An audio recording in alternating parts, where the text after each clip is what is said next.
Hello Nauba.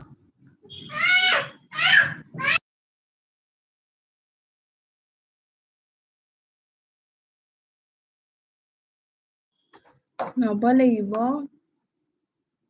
Good evening Nauba. Kaisu tawdeda ngasido khatang thengre LB thage tawdo. Tumju ngak tumdhure. Kay mathil chage Nauba.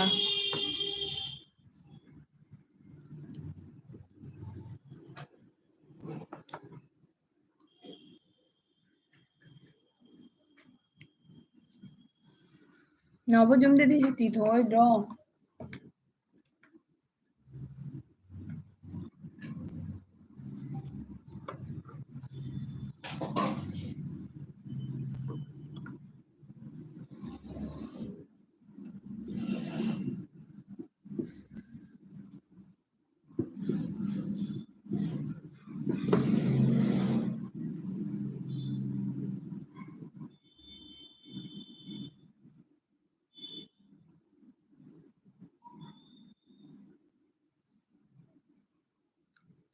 Oh, kari thongba chaiba.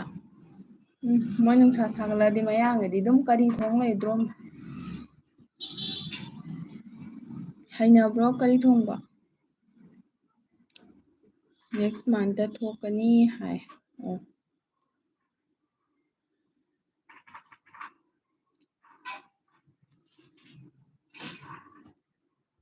Next month di program bi leitene.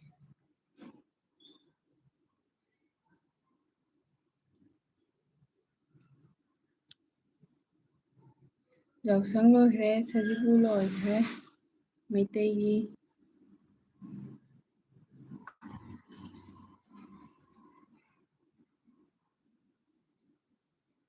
Nauba akhoi madi chade chara heline kari thongadi mesta. Mesta kari thongadi chara heli chabaga chatte.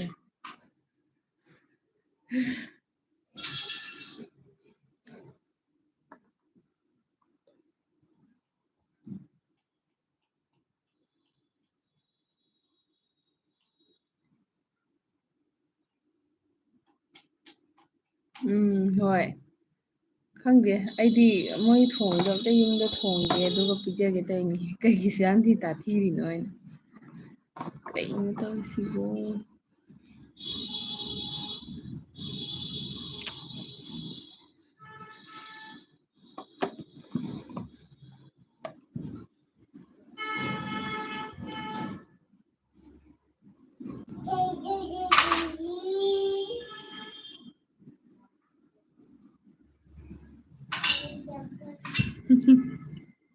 Ay LB thapta ngairi minute mari ta phariye. Nangna tomtani laise atayni lagte. Chatningabo nangjo. Ni kana lege comment tawra'o. Nauba matomta wari sab talle. LB do mi taptai thawbaneba. Chimomtayu thari. Awidi atopa kana su thari dedi jia siti su tha hauriba kaino. Moido chimomtayi pungam helabani. Ay ngatang hairamam ngatang thagena.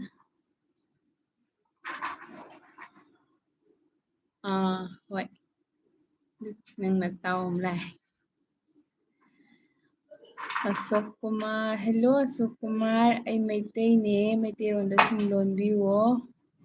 Hello, I just found your channel. Where are you from? Ashok Kumar. Ay Kasadagi ne. Ay Meitei ne. Meitei ronda sinhabiwo. Thank you. LB da changbirapagi. Kaidai oidoino Ashok Kumar se. Naubana hajikta halamdaida like am tawre. Thank you.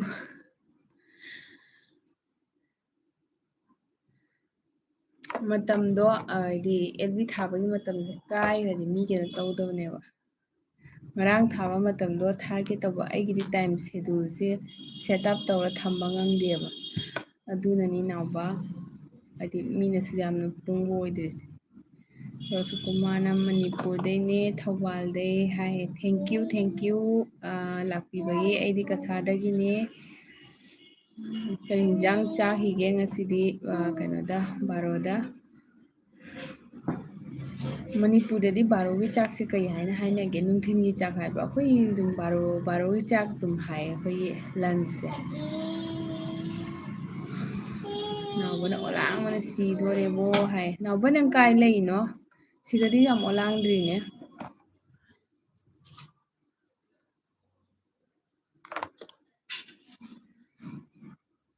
ꯑꯩ ꯉꯁꯤ ꯑꯦꯜꯕꯤꯁꯦ ꯊꯥꯕꯁꯦ ꯀꯩꯅꯣꯁꯨ ꯇꯧꯔꯕꯀꯣ ꯑꯩꯗꯤ ꯊꯥꯔꯣꯏꯁꯤꯔꯥ ꯍꯥꯏꯅ ꯈꯜꯂꯨꯔꯦ ꯉꯁꯤꯁꯦ ꯋꯥꯈꯜꯁꯨ ꯈꯔ ꯅꯨꯡꯉꯥꯏꯇꯦ ꯑꯩꯅ ꯉꯁꯥꯏ ꯑꯗꯨꯝ ꯌꯨꯇꯨꯕꯇ ꯆꯪꯉꯒ ꯌꯦꯡꯕꯗ ꯃꯅꯤꯄꯨꯔꯒꯤ ꯃꯦꯖꯔ ꯑꯃꯈꯛ ꯀꯥꯏꯗꯅꯣ ꯒ꯭ꯂꯦꯁꯤꯌꯥꯔꯗꯩꯅ ꯀꯩꯅꯣ ꯂꯩꯇꯗꯅ ꯄꯨꯔꯛꯄꯗꯣ ꯅꯍꯥꯟ ꯑꯦꯄ꯭ꯔꯤꯜ ꯇꯥꯡ 6 ꯀꯩꯅꯣ ꯑꯗꯨꯒꯤꯗꯣ ꯑꯩ ꯌꯦꯡꯉꯦ ꯁꯨꯝ ꯋꯥꯈꯜꯁꯦ ꯁꯨꯝ ꯅꯨꯡꯉꯥꯏꯇꯕꯗꯩ ꯉꯥꯏꯍꯥꯛꯁꯨ ꯀꯞꯊꯣꯛꯈ꯭ꯔꯦ ꯅꯨꯡꯉꯥꯏꯇꯗꯅ ꯑꯗꯨ ꯑꯩ ꯑꯗꯨꯝ ꯉꯁꯤꯁꯦ ꯕꯤꯠꯀ ꯂꯩꯇꯕ ꯑꯗꯨꯝ ꯎꯔꯒ ꯌꯥꯝ ꯅꯨꯡꯉꯥꯏꯇꯦ ꯅꯥꯎꯕ ꯁꯨꯅꯥꯏꯒꯤ ꯅꯠꯇꯦ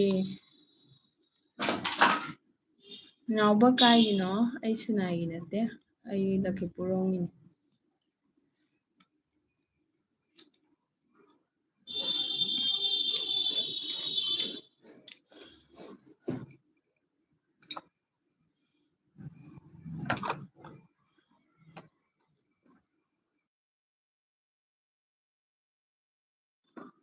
ꯑꯁꯨꯀꯨꯃꯥꯔꯁꯦ ꯂꯩꯕꯤꯔꯤꯕꯣ ꯂꯩꯔꯗꯤ ꯁꯨꯝ ꯀꯣꯃꯦꯟ ꯏꯕꯤꯔꯛꯑꯣ ꯑꯦꯜꯕꯤꯁꯤꯒ ꯃꯁꯛꯇꯤ ꯎꯗ꯭ꯔꯕꯅꯤꯅ ꯑꯁꯨꯝ ꯑꯩꯉꯣꯟꯗ ꯍꯜꯂꯁꯨ ꯃꯈꯥ ꯑꯣꯏꯔꯁꯨ ꯁꯨꯝ ꯃꯃꯤꯡ ꯍꯥꯏꯔꯒ ꯁꯨꯝ ꯀꯧꯔꯦ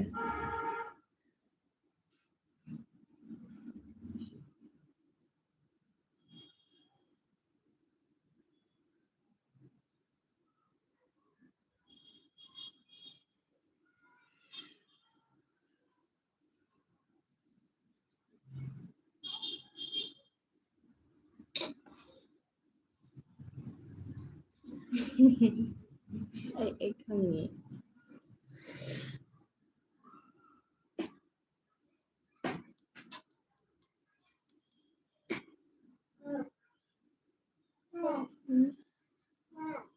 ꯃꯣꯡꯀꯤ ꯂꯥꯛꯄ ꯌꯦꯡꯉꯨ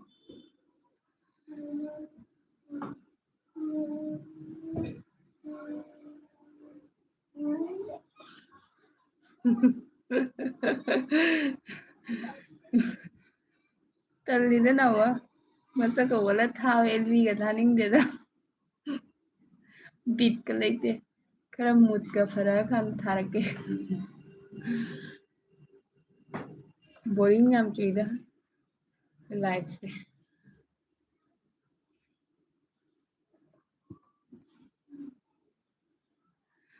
ꯍꯣꯏ ꯋꯥꯔꯤ ꯁꯥꯟꯅꯕ ꯃꯇꯝꯗ ꯃꯁꯛꯁꯦ ꯐꯦꯁ ꯇꯨ ꯐꯦꯁ ꯎꯅꯗ꯭ꯔꯗꯤ ꯋꯥꯔꯤ ꯁꯥꯟꯅꯕ ꯅꯨꯡꯉꯥꯏꯇꯕꯅꯤ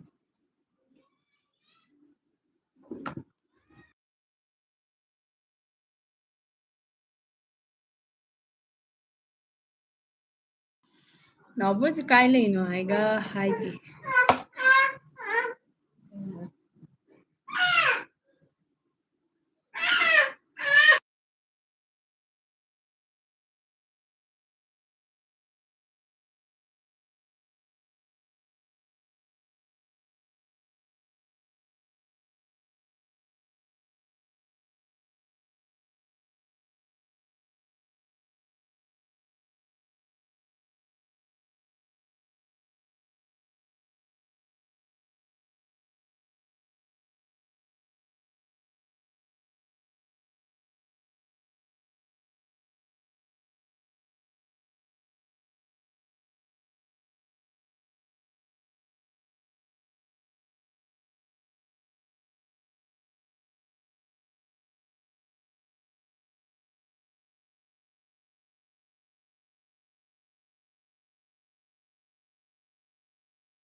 ꯑꯣ ꯍꯣꯏ ꯃꯟꯗꯤꯔ ꯄ꯭ꯔꯣꯒ꯭ꯔꯥꯝ ꯂꯩ ꯍꯥꯏꯗꯤ ꯅꯪ ꯆꯠꯂꯨꯔꯣ ꯑꯗꯨꯑꯣꯏꯗꯤ MP ꯂꯩ ꯍꯥꯏꯕꯀꯣ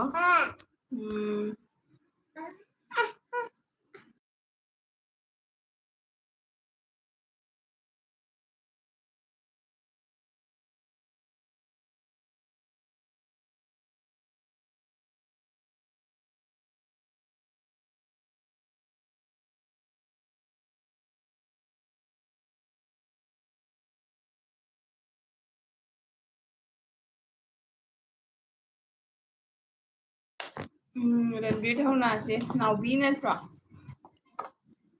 ꯁꯨꯝ ꯂꯩꯔꯝꯃꯤꯅꯤ ꯉꯥꯏꯍꯥꯛꯇꯪ ꯑꯗꯨꯝ ꯑꯗꯨꯒꯩꯗꯣ ꯑꯗꯨꯝ ꯉꯥꯏꯍꯥꯛꯇꯪ ꯑꯦꯜꯕꯤ ꯊꯥꯔꯛꯏꯅꯤ꯫ ꯀꯩ ꯏꯟꯖꯥꯡ ꯆꯥꯔꯛꯀꯦ ꯅꯥꯎꯕꯤꯗꯤ? ꯑꯣ ꯍꯧꯖꯤꯛ ꯇꯥꯔꯕ?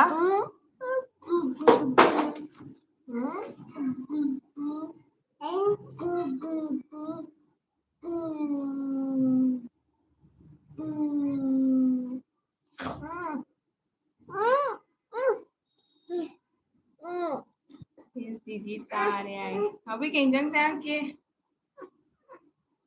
ꯅꯪꯒꯤ ꯄ꯭ꯔꯣꯕ꯭ꯂꯦꯝ ꯃꯌꯥꯝꯗꯣ ꯁꯣꯜꯚ ꯑꯣꯏꯈ꯭ꯔꯕꯣ? ꯁꯤꯗꯗꯤ ꯅꯣꯡ ꯂꯥꯛꯏꯅꯦ꯫ ꯅꯣꯡ ꯂꯥꯛꯏ ꯀꯟꯅ꯫ ꯅꯣꯡ ꯂꯥꯛꯏ ꯍꯥꯏꯕ꯫ ꯅꯣꯡ ꯂꯥꯛꯏ ꯍꯥꯏꯕ꯫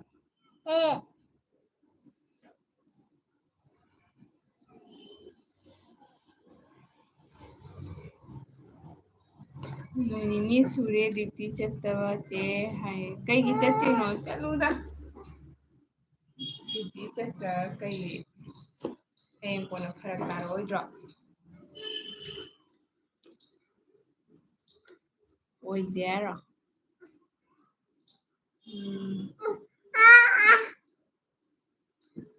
ꯁꯦꯡꯗꯣꯛꯅꯧꯋꯣ ꯑꯗꯨꯑꯣꯏꯗꯤ ꯀꯥꯔꯦꯟꯗꯣ ꯄꯥꯏꯞꯅ ꯆꯤꯡꯉꯅꯤ꯫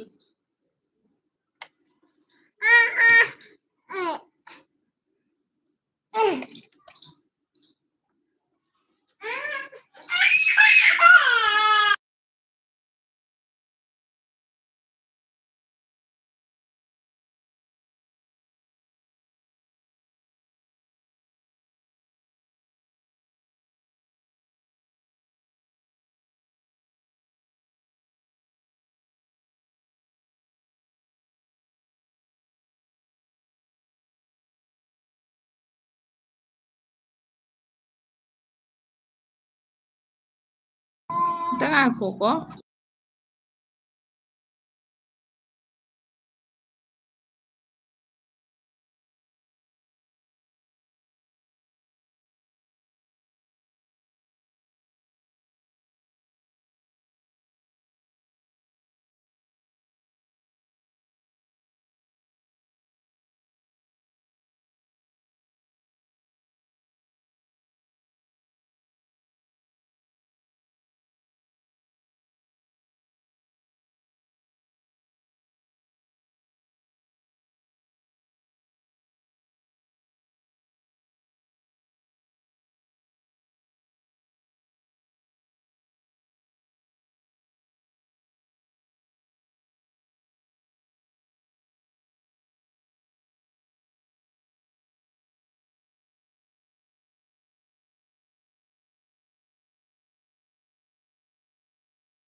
ꯅꯥꯎꯕꯤ ꯂꯩꯔꯤꯕꯣ ꯆꯠꯈ꯭ꯔꯕꯣ?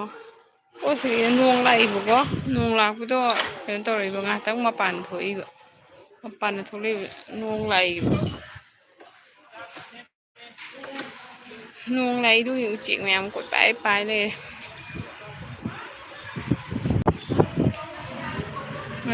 ꯉꯁꯤ ꯀꯩꯗꯧꯔꯦ ꯍꯥꯏꯅꯣ? ꯉꯁꯤ ꯆꯠꯀꯅꯤ ꯍꯥꯏꯔꯣ? ꯑꯣ ꯑꯣ ꯍꯣꯏ ꯍꯣꯏ ꯆꯠꯂꯣ꯫ ꯋꯥꯈꯜ ꯅꯨꯡꯉꯥꯏꯇꯕ ꯑꯗꯨꯒꯤ ꯌꯨ ꯊꯛꯑ ꯑꯗꯨꯝ ꯂꯩꯔꯤꯕ ꯍꯦꯛ ꯇꯧꯅꯨꯗ꯫ ꯏꯆꯦ ꯅꯪꯒꯤ ꯚꯣꯏꯁꯇꯣ ꯀꯩꯗꯧꯔꯒꯦ ꯍꯥꯏ ꯑꯣ ꯑꯩꯅ ꯃ꯭ꯌꯨꯠꯇ ꯉꯥꯏꯍꯥꯛꯇꯪ ꯊꯝꯃꯨꯔꯤꯅꯦꯕ ꯅꯣꯡꯗ ꯌꯥꯝ ꯀꯟꯅ ꯅꯣꯡꯁꯤ ꯂꯥꯛꯏꯕꯀꯣ ꯅꯣꯡꯁꯤ ꯂꯥꯛꯄ ꯀꯥꯇꯣꯟ ꯐꯤ ꯍꯨꯝꯈꯤ ꯇꯥꯔꯦ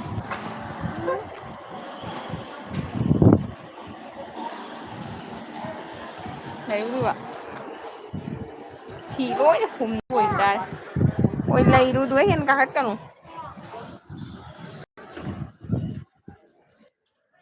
ꯑꯩꯅ ꯉꯥꯛꯇꯪ ꯑꯦꯜꯕꯤ ꯊꯥꯖꯕꯁꯦ ꯁꯨꯝ ꯅꯣꯡꯁꯤꯗ ꯃꯥ ꯂꯥꯛꯏꯌꯦ ꯏꯕꯨꯡ ꯂꯥꯛꯑꯦ ꯏꯕꯨꯡ ꯋꯦꯜꯀꯝ ꯊꯦꯡꯀ꯭ꯌꯨ ꯅꯆꯜꯒꯤꯗ ꯆꯪꯕꯤꯔꯛꯄꯒꯤ ꯑꯩ ꯔꯟꯕꯤꯔꯒꯤ ꯃꯦꯁꯦꯖ ꯑꯝꯇ ꯄꯥꯔꯛꯀꯦꯀꯣ ꯏꯆꯦ ꯔꯤꯄ꯭ꯂꯥꯏ ꯄꯤꯔꯣ ꯍꯥꯏ ꯍꯣꯏꯗꯨꯅꯤ ꯍꯥꯏꯗꯣ ꯅꯥꯎꯕꯤ ꯅꯣꯡꯗ ꯑꯃꯨꯛꯀ ꯂꯥꯛꯏꯀꯣ ꯑꯗꯣ ꯏꯕꯨꯡꯅ ꯍꯜꯂꯣ ꯍꯥꯏꯔꯦ ꯏꯕꯨꯡ ꯉꯁꯤꯗꯤ ꯀꯩ ꯃꯊꯦꯜ ꯍꯥꯎꯈ꯭ꯔꯒꯦ ꯑꯗꯨꯒ ꯏꯆꯦ ꯂꯩ ꯌꯥꯏ ꯍꯣꯏ ꯍꯣꯏ ꯅꯥꯎꯕꯤ ꯆꯠꯂꯨꯀꯣ ꯗ꯭ꯌꯨꯇꯤꯗꯣ ꯑꯗꯨꯃꯥꯏꯅ ꯇꯧꯒꯅꯨꯀꯣ ꯁꯨꯝ ꯈꯟꯒꯅꯨ ꯑꯗꯨꯒ ꯏꯕꯨꯡꯅ ꯂꯥꯏꯛ ꯗꯟ ꯍꯥꯏ ꯊꯦꯡꯀ꯭ꯌꯨ ꯑꯗꯨꯒ ꯅꯥꯎꯕꯤꯅ ꯏꯆꯦ ꯅꯪ ꯁꯤꯜꯆꯔꯗꯔꯣ ꯍꯥꯏ ꯅꯥꯎꯕꯤ ꯑꯩ ꯁꯤꯜꯆꯔꯗ ꯅꯠꯇꯦꯅꯦ ꯃꯄꯥꯟꯗ ꯂꯩ ꯊꯕꯛ ꯃꯐꯝꯗ ꯀꯔꯤ ꯃꯊꯦꯜ ꯆꯥꯒꯦ ꯉꯁꯤꯗꯤ ꯀꯩꯅꯣ ꯆꯥꯏ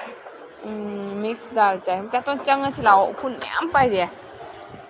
ꯑꯗꯨ ꯁꯤꯒꯩꯁꯤꯒꯤ ꯍꯥꯏꯋꯦ ꯁꯥꯔꯤꯕꯀꯣ ꯏꯅꯛ ꯅꯛꯄꯗ ꯑꯗꯨꯅ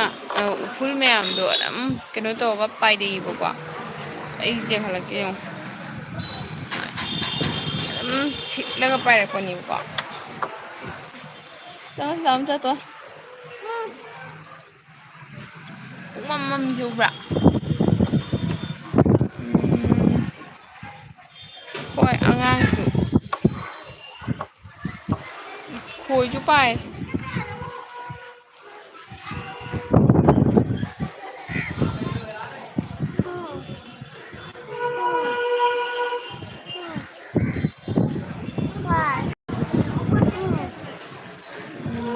ꯂꯥꯛꯑꯣ ꯆꯪꯉꯁꯤ ꯂꯥꯛꯑꯣ ꯆꯥꯇꯣꯟ ꯀꯤꯖꯩ ꯂꯥꯛꯑꯣ ꯅꯣꯡꯁꯦ ꯀꯤꯖꯩ ꯂꯥꯛꯑꯣ ꯍꯥꯏ ꯅꯠꯇꯦ ꯗꯗꯥꯁꯨ ꯀꯩꯅꯣ ꯇꯧꯗꯦꯅꯦ ꯁꯤ ꯂꯥꯛꯑꯣ ꯂꯥꯛꯑꯣ ꯎꯐꯨꯟ ꯆꯪꯉꯅꯤ ꯃꯃꯤꯠꯇ ꯎꯐꯨꯟ ꯉꯥꯛꯇ ꯄꯥꯏꯔꯛꯑꯦ ꯂꯥꯛꯑꯣ ꯆꯪꯉꯁꯤ ꯂꯥꯛꯑꯣ ꯅꯨꯡꯁꯤꯠ ꯌꯥꯝ ꯁꯤꯠꯂꯤ ꯃꯃꯤꯠꯇ ꯎꯐꯨꯟ ꯆꯪꯉꯅꯤ ꯅꯨꯡꯁꯤꯠ ꯃꯌꯥꯝ ꯁꯤꯠꯂꯤꯗꯨ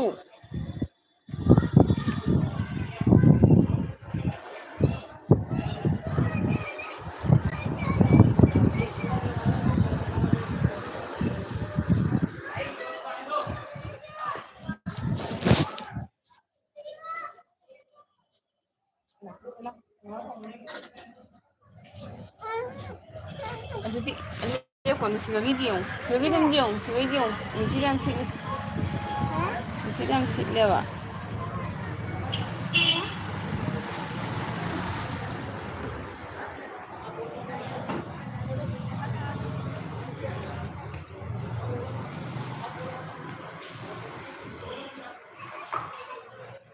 ꯅꯣꯡꯁꯦ ꯁꯨꯃꯥꯏꯅ ꯈꯪꯍꯧꯗꯅ ꯍꯦꯛꯇ ꯂꯥꯛꯏꯌꯦ ꯍꯧꯖꯤꯛꯁꯦ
वेलकम दा विनोद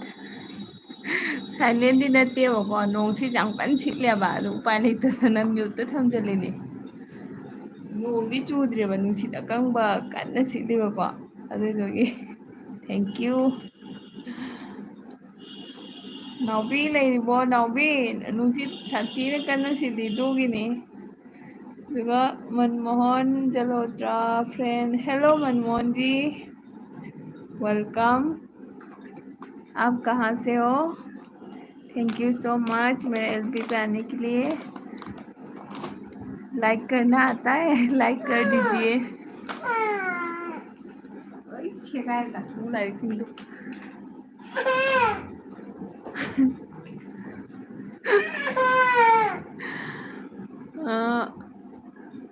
कई नाउबी चते जूम लेनेबको अदोने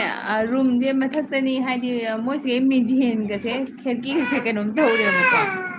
अदोगा नतोइबा नुंसिते जामकन सिटलदिने बग बग बग बग फुइबदो अदुम अई उपारते तुमिन लाइथोइबा कायदसु चते जूमननी good evening hello good evening जी मनमोहन जी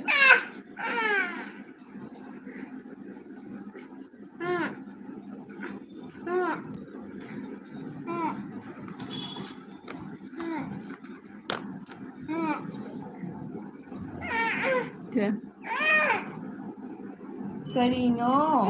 करीनो हायो हायो ले तू सिगै पारो से पारो से तू सिगै नि लाइनिंग रे लाइनिंग रे then मनमुजी गुड इवनिंग आइको अदो इबुंगना एलबी यामन बगी फोन गा कप्पे आइ मनी मनी Oh, hꯧꯖꯤꯛꯁꯨ ꯊꯤꯠꯂꯤꯌꯦ ꯌꯥꯝ ꯀꯟꯅ ꯊꯤꯠꯂꯤꯌꯦ ꯑꯗꯣ ꯅꯣꯡꯗꯤ ꯈꯤꯇꯪ ꯄꯤꯇꯤꯛ ꯄꯤꯇꯤꯛ ꯈꯤꯛꯏꯕꯀꯣ ꯑꯗꯣ ꯅꯨꯡꯁꯤꯠꯁꯦ ꯑꯀꯪꯕ ꯁꯤꯠꯂꯦꯕ ꯅꯍꯥꯟꯁꯨ ꯇꯨꯃꯤꯟꯅ ꯁꯨꯝ ꯂꯩꯔꯝꯃꯒꯅꯦ ꯀꯪꯁꯤꯠ ꯁꯤꯠꯇꯅꯅꯦ ꯑꯗꯨꯃꯥꯏꯅ ꯇꯧꯏꯕꯀꯣ अदुगा मनमोहन जम्मू से ओके आपको आपका चैनल है क्या चैनल नहीं तो आप हो सके तो चैनल को सपोर्ट करके जाइएगा आपने क्या बोलूँ अभी तो शाम होने वाला है आज लंच पे क्या खाया इबुंग कईनो इनो आइडी मिक्स दाल चाय नो नोंग चूदे एलबीगा थाबा तल्ले मोय मयाम दोम था लेनबदुगा यूट्यूब चेंगा छंगा संगांगना सुम लेरबनी एलबीगा थाबा तल्ले इबुंगिसु नोंतंग कनो तौरो एलबीदा मुकबांग अम तौरो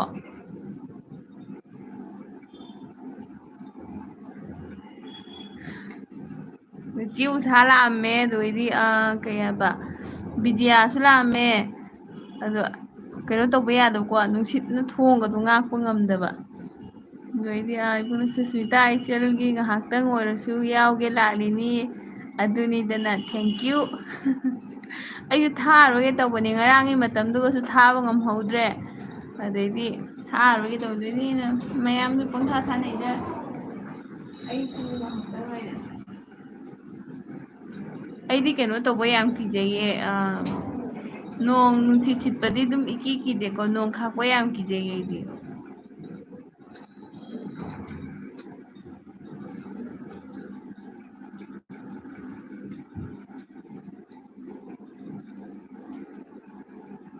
ꯑꯗꯨꯒ ꯑꯗꯨꯅꯦ ꯍꯥꯏꯅ ꯅꯣꯛꯑꯦ ꯑꯗꯨ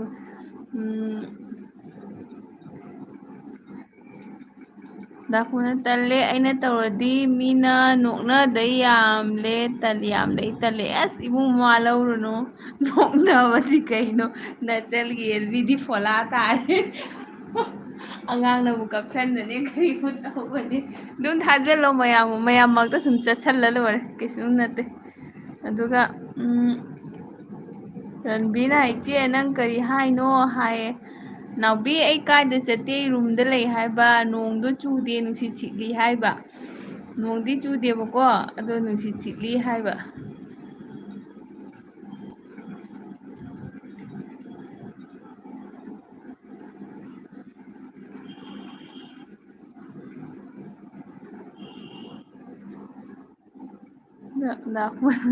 Just in 7 likes with me. Just it. Thank you. ꯑꯗꯨꯒ ꯉꯥꯏꯁꯤ ꯀꯅꯥ ꯑꯣꯏꯗꯣꯏꯅꯣ? ꯉꯥꯏ ꯉꯁꯥꯏ ꯑꯦꯜꯕꯤ ꯂꯥꯛꯏ ꯁꯥꯏꯂꯦꯟ ꯑꯣꯏꯌꯦ ꯍꯥꯏ ꯑꯣ ꯗꯥꯀꯨꯃꯟꯗ ꯍꯣꯏꯅꯦ ꯆꯦ ꯑꯁꯤꯠꯀꯤꯁꯨ ꯁꯥꯏꯂꯦꯟ ꯇꯧꯍꯧꯔꯤ ꯆꯦ ꯅꯪꯁꯨ ꯀꯩꯒꯤ ꯁꯥꯏꯂꯦꯟ ꯇꯧꯔꯤꯗꯣ ꯑꯉꯥꯡ ꯑꯄꯤꯛꯄꯁꯨ ꯂꯩꯇꯕ ꯀꯔꯤꯝꯁꯨ ꯂꯩꯇꯕ ꯉꯥꯏꯍꯥꯛꯇꯪ ꯑꯗꯨꯝ ꯃꯇꯝ ꯀꯥꯏꯊꯣꯛꯑ ꯉꯥꯡꯊꯣꯛꯎꯋꯣ ꯑꯗꯨꯅ ꯀꯩꯅꯣ ꯇꯧꯕꯅꯤ ꯁꯥꯏꯂꯦꯟ ꯂꯩꯕꯁꯦ ꯀꯩꯅꯣ ꯇꯧꯕꯅꯦꯕ ꯃꯤ ꯂꯥꯛꯑꯝꯃꯒꯁꯨ ꯁꯥꯏꯂꯦꯟ ꯂꯩꯕꯅ ꯀꯔꯤ ꯆꯥꯠ ꯊꯥꯅꯗꯣꯔꯤ ꯅꯍꯥꯟꯅꯩ ꯀꯅꯥꯅꯣꯝꯒꯤ ꯑꯦꯜꯕꯤꯗ ꯆꯪꯉꯒ ꯌꯥꯏꯐꯕꯤ ꯍꯨꯏꯗ꯭ꯔꯣꯝꯗꯣ ꯃꯥꯏ ꯑꯦꯜꯕꯤꯗ ꯆꯪꯉꯒ ꯗꯥ ꯒꯣꯄꯥꯜꯒ ꯑꯩꯒ ꯗꯥ ꯒꯨꯔꯗꯤꯞꯒꯀꯣ ꯑꯩꯈꯣꯏ ꯑꯍꯨꯝꯁꯦ ꯃꯦꯁꯦꯁ ꯊꯥꯅꯩꯕ ꯏꯕꯨꯡ ꯆꯥ ꯊꯛꯑꯕꯣ ꯍꯥꯏꯅ ꯍꯪꯉꯤꯕ ꯑꯗꯨꯗꯨꯒ ꯗꯥ ꯒꯣꯄꯥꯜꯅ ꯑꯩꯗꯤ ꯊꯛꯑꯦ ꯏꯆꯜ ꯍꯥꯏꯅ ꯍꯥꯏꯌꯦ ꯗꯥ ꯒꯨꯔꯗꯤꯞꯅ ꯑꯩꯗꯤ ꯆꯤꯅꯤ ꯂꯩꯇꯗꯅ ꯊꯛꯇ꯭ꯔꯦꯅ ꯍꯥꯏꯔꯤꯁꯦ ꯌꯥꯝ ꯅꯣꯛꯅꯤꯡꯅ ꯍꯥꯏꯗꯤ ꯐꯥꯒꯤ ꯇꯧꯔꯛꯏꯅꯦ ꯑꯌꯨꯛꯇꯨꯒ ꯑꯗꯨ ꯍꯥꯏꯅꯔꯤꯉꯩ ꯁꯔꯠꯇꯨꯒ ꯌꯥꯏꯐꯕꯤꯗꯣ ꯃꯥꯏ ꯑꯦꯜꯕꯤꯗꯣ ꯀꯛꯊꯠꯈ꯭ꯔꯦ ꯑꯩꯗꯤ ꯑꯗꯨꯝ ꯅꯣꯛꯑꯒ लहरे मनमोहन जी हेलो हेलो मनमोहन जी कमेंट लिखिए आपका चैनल है तो बता दो यहाँ पे बहुत ज़्यादा तूफान हो रहा है इसलिए कुछ समझ नहीं आ रहा है क्या बोलूँ क्या ना बोलूँ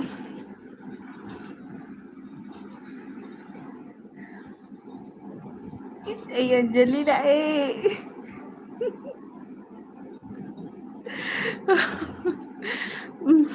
चे ꯖꯤꯠꯀꯤꯁꯦ ꯄꯥꯔꯝꯒꯦꯀꯣ ꯉꯥꯏ ꯀꯨꯄꯦꯠ ꯀꯥꯐꯦꯠꯅꯤꯗ ꯍꯥꯏꯔꯒ ꯑꯟꯖꯂꯤ ꯑꯩ ꯅꯪ ꯂꯥꯛꯄꯁꯦ ꯁꯥꯊꯤꯅ ꯍꯔꯥꯎꯏꯀꯣ ꯑꯩꯒꯤ ꯅꯪꯉꯣꯟꯗ ꯅꯨꯃꯤꯠ ꯀꯌꯥꯅꯤ ꯁꯨꯔꯦ ꯑꯃꯔ ꯅꯪꯉꯣꯟꯗ ꯃꯤ ꯈꯨꯗꯤꯡꯒꯤ ꯅꯪꯉꯣꯟꯗ ꯄꯥꯎ ꯆꯦꯜꯂꯤꯁꯦ ꯑꯦꯜꯕꯤ ꯈꯨꯗꯤꯡꯒꯤ ꯆꯦ ꯎꯁꯥꯗꯁꯨ ꯍꯥꯏ ꯑꯥꯔꯖꯦꯗꯁꯨ ꯍꯥꯏ ꯄꯤꯡꯀꯤꯗꯁꯨ ꯍꯥꯏꯀꯣ ꯃꯃꯥꯗꯁꯨ ꯍꯥꯏ ꯑꯩꯅ ꯑꯟꯖꯂꯤꯗꯣ ꯐꯪꯅꯔꯗꯤ ꯑꯩꯅ ꯑꯟꯍꯥꯏꯠ ꯇꯧꯔꯕꯅꯤ ꯂꯥꯛꯎ ꯍꯥꯏꯌꯨ ꯑꯩꯅ ꯑꯟꯍꯥꯏꯠ ꯇꯧꯔꯕꯅꯤ ꯂꯥꯛꯎ ꯍꯥꯏꯌꯨ ꯍꯥꯏꯅ ꯊꯦꯡꯀ꯭ꯌꯨ ꯅꯨꯡꯁꯤꯕꯤ ꯑꯩ ꯂꯥꯏꯗꯟ ꯄꯤꯗ꯭ꯔꯁꯨ ꯌꯥꯔꯦ ꯀꯥꯏꯅ ꯑꯗꯨꯒ ꯆꯦꯁꯤꯅ ꯑꯟꯖꯂꯤ ꯏꯅꯥꯎꯄꯤ ꯏꯆꯤꯕꯤ ꯍꯥꯏ ꯑꯗꯨꯒ ꯔꯟꯕꯤꯔꯅ ꯀꯔꯝꯕ ꯃꯐꯝꯗꯅꯣ ꯍꯥꯏ ꯔꯟꯕꯤꯔ ꯑꯩ ꯗꯤꯜꯂꯤꯗ ꯂꯩꯌꯦ ꯑꯗꯣ ꯀꯩꯅꯣ ꯇꯧꯋꯦ ꯃꯅꯤꯔꯟ ꯀꯩꯅꯣꯁꯦ ꯅꯥꯎꯕꯤ ꯅꯪꯗꯤ ꯀꯥꯏꯗ ꯑꯣꯏꯗꯣꯏꯅꯣ ꯏꯆꯦ ꯍꯥꯏ ꯍꯥꯎ ꯑꯗꯨꯒ ꯆꯦ ꯑꯁꯤꯅ ꯔꯟꯕꯤꯔ ꯍꯥꯏꯅ ꯍꯥꯏꯔꯒ ꯍꯦꯜꯂꯣ ꯇꯧꯔꯦ ꯑꯗꯨꯒ ꯑꯟꯖꯂꯤꯅ ꯑꯟꯖꯂꯤ ꯂꯥꯛꯄ ꯌꯥꯝ ꯍꯔꯥꯎꯏꯀꯣ ꯑꯗꯩꯅ ꯆꯦ ꯑꯁꯤ ꯀꯣꯛ ꯀꯥ ꯀꯥꯏ ꯆꯦ ꯑꯁꯤꯠꯀꯤ ꯁꯥꯏꯂꯦꯟꯗꯣ ꯑꯩꯅ ꯅꯪꯒ ꯆꯦ ꯎꯁꯥꯒ ꯂꯩꯌꯦꯅ ꯆꯪꯉꯨꯔꯒ ꯅꯣꯏ ꯑꯅꯤꯁꯨ ꯂꯩꯔꯝꯗꯦ ꯅꯣꯏ ꯑꯅꯤꯁꯨ ꯂꯩꯔꯝꯗꯦ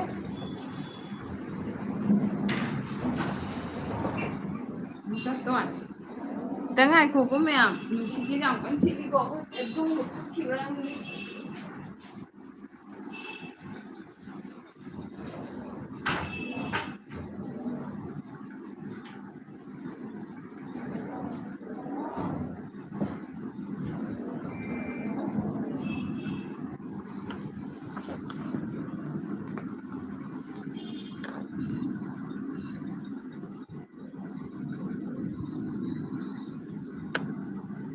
ꯂꯥꯛꯑꯦ ꯂꯥꯛꯑꯦ ꯈꯤꯔꯀꯤ ꯑꯃ ꯀꯩꯅꯣ ꯇꯧꯔꯦ ꯂꯣꯟꯁꯤꯜꯂꯨꯕ ꯖꯨꯝꯒꯅꯦ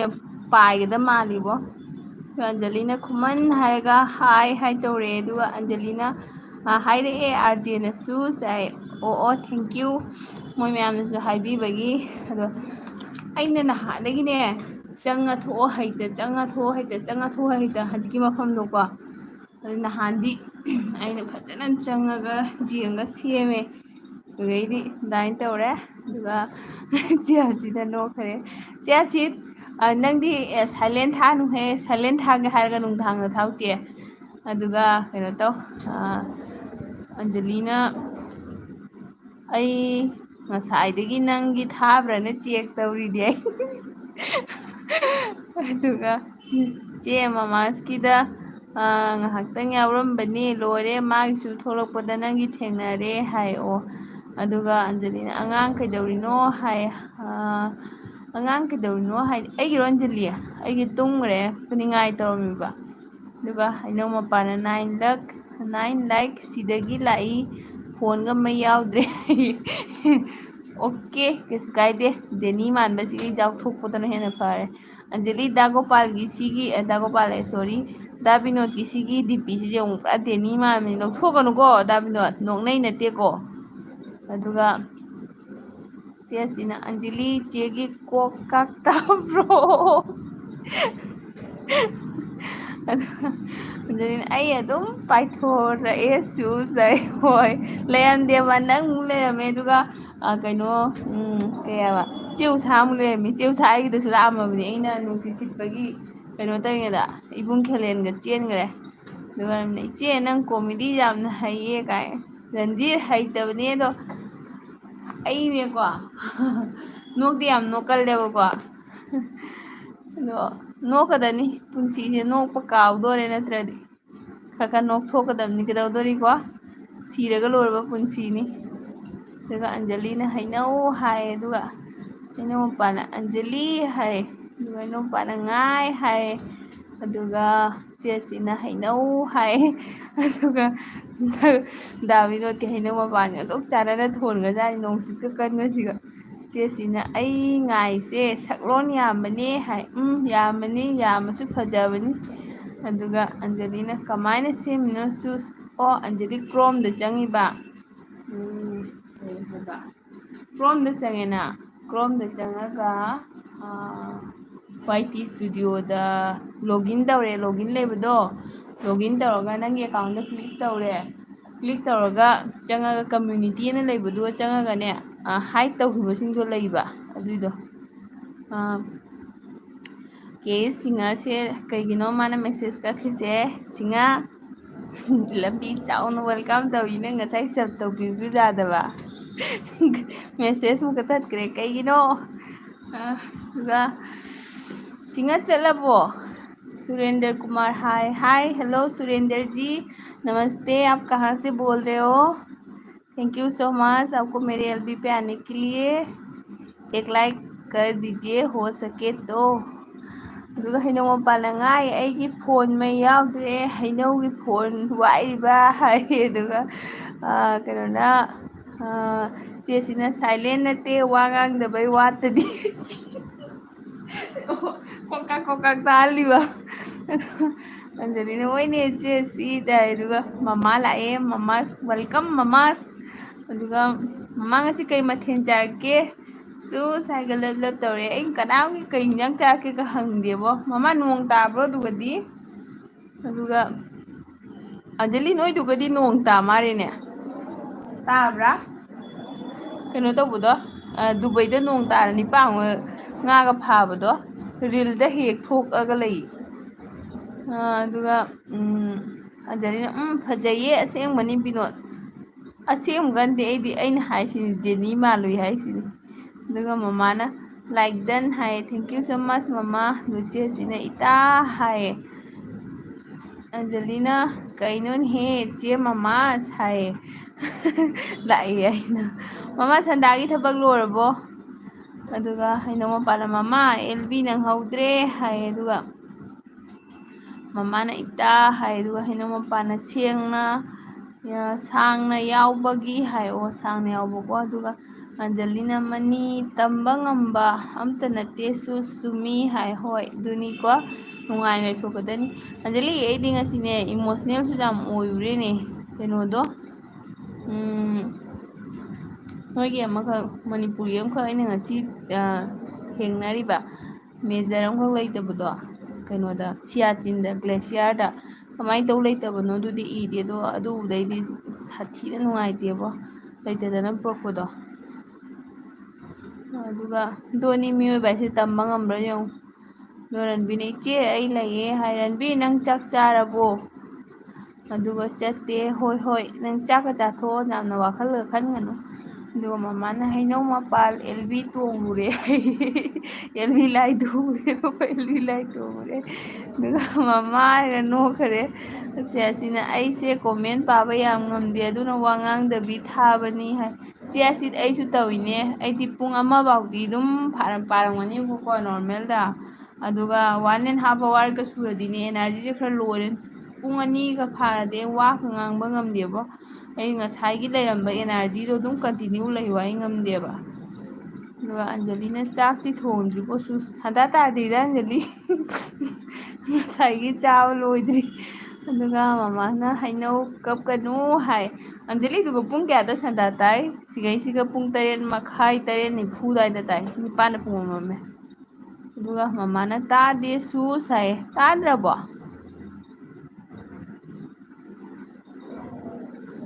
ꯑꯗꯨꯒ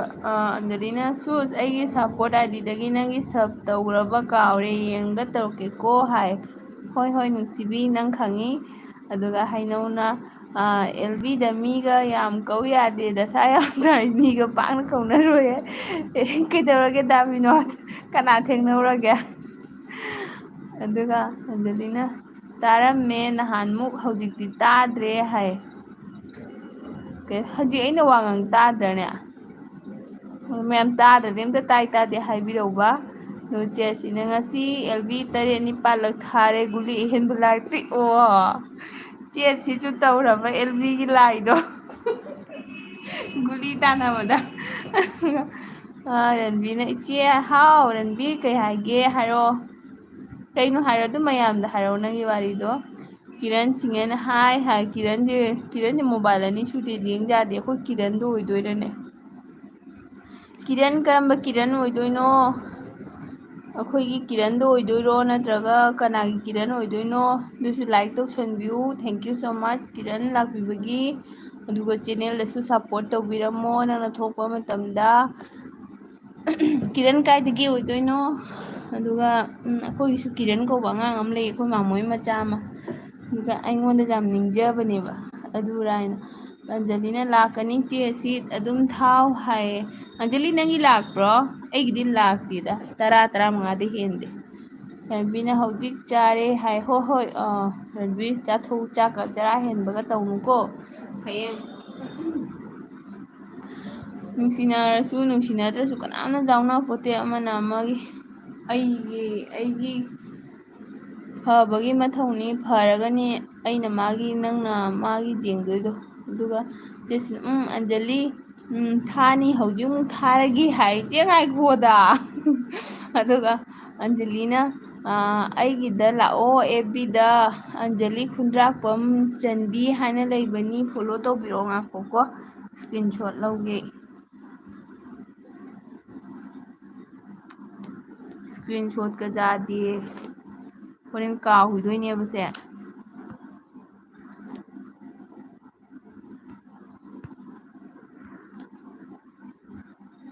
ꯑꯟꯖꯂꯤ ꯏꯁꯀ꯭ꯔꯤꯟ ꯁꯣꯠꯀ ꯌꯥꯗꯦ ꯑꯩꯕꯨ ꯅꯤꯡꯁꯤꯡꯒꯗ꯭ꯔꯣ ꯑꯟꯖꯂꯤ ꯈꯨꯟꯗ꯭ꯔꯥꯛꯄꯝ ꯆꯟꯕꯤ ꯍꯣꯏꯗ ꯑꯗꯣ ꯅꯤꯡꯁꯤꯡꯗ꯭ꯔꯁꯨ ꯐꯦꯁꯕꯨꯛꯇ ꯑꯩꯒꯤꯁꯨ ꯑꯗꯨꯝ ꯁꯨꯁꯃꯤꯇꯥ ꯑꯍꯣꯡꯕꯝꯁꯦ ꯁꯨꯝ ꯂꯩꯕꯅꯤ ꯐꯦꯁꯕꯨꯛꯇꯁꯨ ꯈꯪꯕ꯭ꯔꯥ ꯅꯪꯅ ꯑꯣꯏꯁꯨ ꯑꯗꯨꯝ ꯀꯩꯅꯣ ꯇꯧꯕ꯭ꯔꯥ ꯌꯥꯕ꯭ꯔꯥ ꯌꯦꯡꯉꯣ ꯃꯃꯥꯅ ꯑꯣꯏꯃꯥ ꯁꯨꯁ ꯑꯦꯜꯕꯤꯗꯤ ꯍꯧꯖꯤꯛ ꯌꯧꯍꯧꯗꯕ ꯌꯥꯗꯦ ꯂꯥꯏꯗꯤ ꯍꯥꯏꯅꯕꯁꯦ ꯑꯩꯁꯨ ꯆꯨꯝꯗ꯭ꯔꯣ ꯑꯩ ꯃꯃꯥ ꯆꯨꯝꯃꯤ ꯃꯃꯥ ꯑꯗꯨꯃꯥꯏꯅꯅꯦꯕꯀꯣ ꯍꯥꯏꯗꯤ ꯑꯃꯨꯛꯁꯨ ꯈꯟꯗꯣꯛꯑꯒ ꯋꯥꯈꯜꯁꯦ ꯈꯜꯂꯒ ꯂꯩꯕ ꯑꯁ ꯊꯥꯕꯁꯤꯗ ꯀꯩꯅꯣ ꯈꯪꯗꯦꯗ ꯇꯜꯂꯤꯗ ꯅꯨꯡꯇꯤꯒꯤ ꯍꯥꯏꯅꯅꯦ ꯃꯤꯅ ꯂꯥꯛꯑꯒꯁꯨ ꯈꯔ ꯐꯩ ꯂꯥꯛꯇ꯭ꯔꯒꯁꯨ ꯑꯃꯨꯛ ꯍꯦꯟꯅ ꯇꯜꯂꯤꯅꯀꯣ ꯑꯗꯣ ꯑꯃꯨꯛꯁꯨ ꯈꯜꯂꯤ ꯑꯁ ꯑꯩꯒꯤ ꯋꯥꯆ ꯇꯥꯏꯝꯁꯤꯒ ꯁꯕꯁꯀ꯭ꯔꯥꯏꯕꯔꯁꯤꯒ ꯑꯀꯥꯁꯀ ꯄꯇꯥꯜꯒ ꯂꯩꯔꯦ ꯑꯗꯨꯒ ꯔꯟꯕꯤꯅ ꯑꯃꯨꯛ ꯍꯧꯔꯅꯤ ꯊꯛꯄ ꯑꯦꯔꯥ ꯔꯟꯕꯤ ꯑꯗꯨꯃꯥꯏꯅ ꯇꯧꯅꯨꯗ ꯑꯗꯨꯃꯥꯏꯅ ꯇꯧꯅꯣ ꯀꯩꯗꯧꯕꯩ ꯌꯥꯝ ꯋꯥꯈꯜ ꯍꯟꯊꯗꯣꯏꯅꯣ ꯌꯥꯝ ꯋꯥꯈꯜ ꯍꯟꯊꯕ ꯐꯠꯇꯦ ꯀꯩꯁꯨ ꯑꯗꯨꯝ ꯃꯌꯥꯝ ꯃꯔꯛꯇ ꯇꯤꯟꯅꯧ ꯃꯌꯥꯝꯒ ꯀꯣꯏꯕ ꯆꯠꯂꯣ ꯅꯪ ꯗ꯭ꯌꯨꯇꯤ ꯆꯠꯂꯣ ꯅꯨꯡꯉꯥꯏꯅ ꯋꯥꯈꯜ ꯈꯟꯗꯣꯛꯑꯣ ꯃꯃꯥ ꯔꯟꯕꯤꯔꯁꯦ ꯑꯝꯇ ꯊꯦꯝꯕꯤꯌꯨ ꯑꯗꯨꯒ ꯆꯦꯁꯤꯅ ꯑꯩꯁꯨꯅꯤ ꯁꯨꯁꯃꯤ ꯍꯥꯏ ꯍꯣꯏ ꯆꯦ ꯑꯗꯨꯒ ꯃꯃꯥꯅꯁꯨ ꯁꯔꯦꯡ ꯊꯣꯡꯕ ꯑꯃ ꯃꯨꯁꯣꯔꯤ ꯍꯋꯥꯏ ꯏꯔꯣꯟꯕ ꯑꯃ ꯍꯥꯏ ꯑꯣ ꯃꯃꯥ ꯁꯔꯦꯡ ꯊꯣꯡꯉ ꯀꯩꯒꯤ ꯍꯋꯥꯏꯃꯨꯛ ꯏꯔꯣꯜꯂꯤꯕ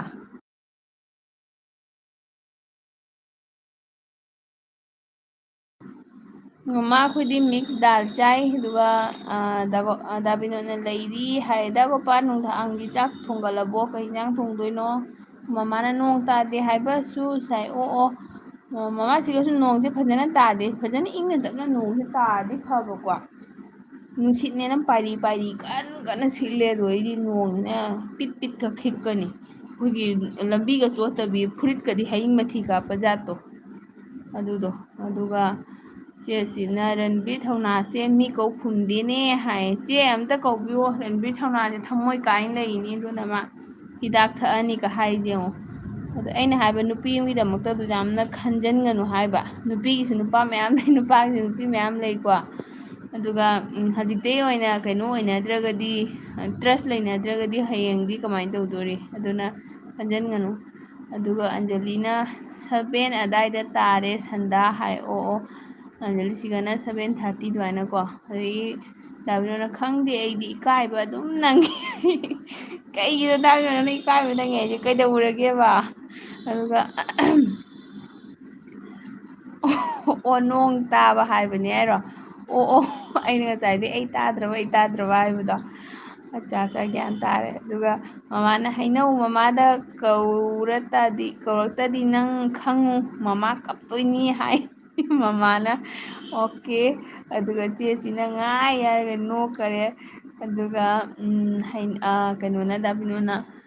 ꯇꯤꯟꯅꯔꯒ ꯏꯀꯥꯏꯕ ꯌꯥꯝ ꯄꯤ, ꯑꯗꯨꯅ ꯃꯤꯉꯣꯟꯗ ꯀꯧꯔꯔꯣꯏ. ꯇꯨꯃꯤ ꯑꯗꯨꯝ ꯂꯩꯅꯤ ꯑꯦꯜꯕꯤ ꯌꯥꯎꯔꯁꯨ ꯍꯥꯏ. ꯗꯥꯕꯤꯅꯣ ꯀꯅꯥꯅꯣ? ꯑꯐꯕ ꯇꯤꯟꯅꯧꯋꯣ, ꯑꯐꯕ ꯃꯤ. ꯑꯗꯨꯒ ꯈꯣꯡꯒꯣ ꯑꯩ ꯁꯅꯥꯊꯣꯏꯒꯤ ꯃꯃꯤꯡꯁꯦ ꯔꯕꯤꯀꯥꯟꯇ ꯅꯠꯇ꯭ꯔꯥ? ꯆꯦꯆꯦ ꯍꯥꯏ. ꯊꯦꯡꯛ ꯌꯨ ꯁꯣ ꯃꯆ ꯔꯕꯤꯀꯥꯟꯇꯁꯦ ꯅꯨꯡꯁꯤꯕꯅ ꯍꯥꯏꯁꯤꯅꯤ. ꯃꯥꯅ ꯉꯁꯥꯏ ꯃꯦꯁꯦꯖꯀ ꯊꯥꯔꯛꯏꯕ ꯉꯔꯥꯡꯗꯤ ꯁ꯭ꯀꯨꯜ ꯆꯠꯄꯒꯤ ꯌꯥꯎꯍꯧꯗ꯭ꯔꯦꯅ. ꯑꯗꯨ ꯀꯩꯁꯨ ꯅꯠꯇꯦꯀꯣ, ꯌꯥꯝ ꯑꯉꯥꯡ ꯑꯣꯏꯔꯤꯀꯣ ꯅꯣꯏ. ꯁ꯭ꯀꯨꯜ ꯆꯠꯀꯗꯕꯅꯤ. ꯑꯦꯜꯕꯤꯒ ꯅꯤꯡꯁꯤꯡꯒꯅꯨ ꯁ꯭ꯀꯨꯜ ꯆꯠꯄꯗ. ꯑꯁꯤ ꯃꯤ ꯂꯥꯏꯔꯤꯛ ꯇꯝꯗꯕ ꯊꯕꯛ ꯂꯩꯇ꯭ꯔꯕ ꯃꯤꯒꯤ ꯊꯕꯛꯅꯤ ꯈꯪꯕ꯭ꯔꯥ? ꯑꯗꯣ ꯉꯥꯏꯍꯥꯛ ꯑꯗꯨꯝ ꯁꯥꯟꯅ ꯈꯣꯠꯅꯕ ꯂꯣꯏꯔꯒ ꯅꯪ ꯆꯪꯅꯤꯡꯉꯁꯨ ꯑꯗꯣ ꯌꯥꯝꯅ ꯁꯤꯒꯨꯝꯕꯗ ꯐꯣꯀꯁ ꯇꯧꯅꯨ. ꯍꯧꯖꯤꯛ ꯁ꯭ꯀꯨꯜ ꯆꯠꯄꯗ ꯁꯤꯒ ꯅꯤꯡꯁꯤꯡꯕ ꯌꯥꯗꯦꯀꯣ. ꯑꯗꯣ ꯍꯌꯦꯡ ꯀꯣꯟꯅ ꯃꯇꯝ ꯂꯣꯏꯈ꯭ꯔꯒ ꯀꯩꯅꯣ ꯇꯧꯗꯣꯏꯅꯤ, ꯋꯥꯔꯧꯗꯣꯏꯅꯤ. ꯑꯟꯖꯂꯤꯅ ꯃꯤꯉꯣꯟꯗ ꯍꯥꯏꯔꯤꯕꯗꯨꯅꯤ ꯁꯨꯁ, ꯑꯩꯗꯤ ꯄꯥꯛ ꯊꯥꯗꯦꯗ ꯑꯦꯜꯕꯤ ꯍꯥꯏꯌꯣ. ꯑꯗꯨꯒ ꯑꯩꯅꯅꯦ ꯑꯟꯖꯂꯤ ꯅꯍꯥꯟ ꯅꯪꯒꯤ ꯑꯦꯜꯕꯤ ꯆꯪꯉꯛꯄꯗꯣ ꯅꯪ ꯎꯗ꯭ꯔꯕ? ꯑꯩꯅ ꯀꯣꯃꯦꯟ ꯃꯌꯥꯝ ꯊꯥꯔꯝꯃꯤꯗꯣ. ꯑꯩꯅ ꯈꯜꯂꯦ ꯎꯁ ꯑꯟꯖꯂꯤ ꯑꯦꯜꯕꯤ ꯊꯥꯔꯦꯅꯦꯅ ꯑꯩꯁꯨ ꯍꯨꯝꯖꯤꯜꯂꯛꯏꯅꯦꯕ. ꯑꯗꯨꯒ ꯅꯪꯅ ꯋꯥ ꯉꯥꯡꯕꯤꯔꯛꯇꯕꯩ ꯋꯥꯅꯤ. ꯅꯣꯏꯒꯤ ꯀꯥꯔ ꯃꯌꯥꯝꯗꯣ ꯆꯤꯡꯈꯠꯂ ꯊꯝꯕ ꯋꯥꯅꯤ ꯑꯩꯉꯣꯟꯗ. ꯑꯗꯨꯒ ꯃꯃꯥꯅ ꯏꯇꯥ ꯁꯞ ꯍꯦꯟꯗ꯭ꯔꯕꯣ ꯍꯥꯏ. ꯑꯗꯨꯒ ꯑꯟꯖꯂꯤꯅ ꯆꯦ ꯁꯤꯠ ꯊꯨꯃꯟꯗ꯭ꯔꯣ ꯉꯥꯏꯈꯣ ꯍꯥꯏ, ꯉꯥꯏꯗꯣ ꯍꯥꯏ. ꯑꯗꯨꯒ ꯔꯟꯕꯤꯔꯅ ꯏꯆꯦ ꯅꯪꯉꯣꯟꯗ ꯋꯥ ꯑꯝꯇ ꯍꯥꯏꯒꯦ. ꯔꯟꯕꯤꯔ ꯍꯥꯏꯌꯨꯅꯦ ꯍꯥꯏꯌꯨ. ꯑꯗꯨꯝ ꯃꯌꯥꯝꯁꯨ ꯂꯩ, ꯃꯌꯥꯝꯅꯁꯨ ꯅꯪꯒꯤꯗꯣ ꯑꯗꯨꯝ ꯋꯥꯈꯜꯗꯣ ꯀ꯭ꯂꯤꯌꯥꯔ ꯇꯧꯊꯣꯛꯇꯣꯏꯅꯤ, ꯀꯩꯁꯨ ꯋꯥꯈꯜ ꯅꯨꯡꯉꯥꯏꯇꯕ ꯇꯧꯅꯨꯀꯣ. ꯑꯗꯨꯒ ꯆꯦꯁꯤꯅ ꯑꯩꯒꯤꯗꯤ ꯑꯩꯈꯣꯏ ꯈꯔꯁꯦ ꯅꯠꯇꯅ ꯑꯍꯦꯟꯕ ꯂꯥꯛꯇꯦ ꯍꯥꯏ. ꯆꯦ ꯑꯩꯒꯤꯁꯨ ꯂꯥꯛꯇꯦ ꯇꯨ 5 ꯂꯩ, 6 ꯂꯩ, 3 ꯂꯩ ꯇꯧꯏꯁꯤꯅꯤ. ꯑꯗꯨꯒ ꯆꯦꯁꯤꯅ ꯑꯟꯖꯂꯤ ꯍꯥꯏ. ꯑꯗꯨꯒ ꯍꯩꯅꯧꯅ ꯃꯃꯥ ꯀꯩꯒꯤꯅꯣ ꯈꯪꯗꯦ ꯏꯀꯥꯏꯕ ꯑꯗꯨꯝ ꯅꯪꯉꯤ ꯍꯥꯏ. ꯑꯩꯅꯦ ꯗꯥꯕꯤꯅꯣꯠꯀꯤ ꯋꯥꯔꯤꯁꯦ ꯈꯪꯅꯤꯡꯕꯅ ꯂꯣꯏꯔꯦꯗ. ꯑꯗꯨꯒ ꯑꯟꯖꯂꯤꯅ ꯑꯣ ꯑꯩ ꯑꯣꯏꯅ ꯂꯥꯛꯀꯦ ꯁꯨꯁ. ꯍꯣꯏ ꯑꯟꯖꯂꯤ ꯑꯩ ꯏꯁꯀ꯭ꯔꯤꯟ ꯁꯣꯠ ꯂꯧꯕ ꯌꯥꯗꯦꯕꯀோ,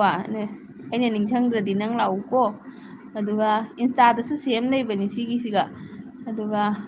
ꯀꯩꯅꯣꯅ ꯆꯦꯁꯤꯅ ꯍꯦꯜꯂꯤ ꯏꯇꯥ ꯍꯥꯏ. ꯆꯦꯁꯤ ꯀꯃꯥꯏꯅ ꯍꯦꯜꯂꯤꯕ? ꯅꯪꯒꯤ ꯒꯨꯂꯤ ꯆꯥꯃꯝꯒꯅꯤ ꯑꯗꯨꯏꯗꯤ. ꯑꯗꯨꯒ ꯇꯤꯄꯨꯔꯥ ꯅꯦꯅꯦ ꯂꯥꯛꯑꯦ 11 ꯂꯥꯏꯛ ꯗꯟ ꯍꯥꯏ. ꯊꯦꯡꯛ ꯌꯨ ꯇꯤꯄꯨꯔꯥ ꯅꯦꯅꯦ. ꯑꯩ ꯉꯁꯥꯏꯒꯤꯗꯣ ꯅꯦꯅꯦꯒꯤꯗ ꯀꯨꯏꯅ ꯂꯩꯕ ꯉꯝꯃꯝꯗ꯭ꯔꯦ. ꯑꯗꯨꯒ ꯑꯟꯖꯂꯤꯅ ꯔꯟꯕꯤꯔ ꯀꯩꯗꯧꯔꯒꯦ ꯍꯥꯏ. ꯑꯗꯨꯒ ꯔꯟꯕꯤꯔ ꯑꯟꯖꯂꯤꯅ ꯍꯪꯉꯦ ꯑꯗꯨ ꯅꯪꯒꯤ ꯄ꯭ꯔꯣꯕ꯭ꯂꯦꯝꯗꯣ ꯁꯤꯌꯥꯔ ꯇꯧꯋꯣ. ꯑꯗꯨꯒ ꯁꯅꯥꯊꯣꯏꯅ ꯂꯥꯏꯛ ꯗꯟ ꯍꯥꯏ. ꯊꯦꯡꯛ ꯌꯨ ꯁꯣ ꯃꯆ ꯁꯅꯥꯊꯣꯏ. ꯑꯩꯗꯤ ꯌꯥꯝ ꯅꯨꯡꯁꯤꯖꯩꯀꯣ ꯁꯅꯥꯊꯣꯏꯁꯦ. ꯃꯥꯒꯤ ꯋꯥꯉꯥꯡ ꯁꯉꯥꯡꯁꯦ ꯅꯨꯡꯁꯤꯃꯟꯗꯩꯗꯤ ꯑꯃ ꯁ꯭ꯌꯥꯝ ꯍꯥꯏꯅ ꯑꯃꯈꯛ ꯂꯥꯛꯄꯅꯦꯕꯀꯣ. ꯑꯗꯨꯗꯨꯒ ꯑꯩꯗꯤ ꯀꯩꯅꯣ ꯇꯧꯋꯤ. ꯑꯗꯨꯅ ꯀꯩ ꯏꯟꯖꯥꯡ ꯆꯥꯔꯛꯀꯦ ꯔꯕꯤꯀꯥꯟꯇ? ꯑꯗꯨꯒ ꯇꯤꯄꯨꯔꯥ ꯅꯦꯅꯦꯅ ꯑꯁꯤꯠ ꯍꯦꯜꯂꯣ ꯍꯥꯏ. ꯑꯗꯨꯒ ꯆꯦꯁꯤꯅ ꯇꯤꯄꯨꯔꯥ ꯊꯦꯡꯛ ꯌꯨ ꯋꯦꯜꯀꯝ ꯍꯥꯏ. ꯊꯦꯡꯛ ꯌꯨꯁꯨ ꯍꯥꯏꯌꯦ, ꯋꯦꯜꯀꯝꯁꯨ ꯍꯥꯏꯌꯦ. ꯑꯗꯨꯒ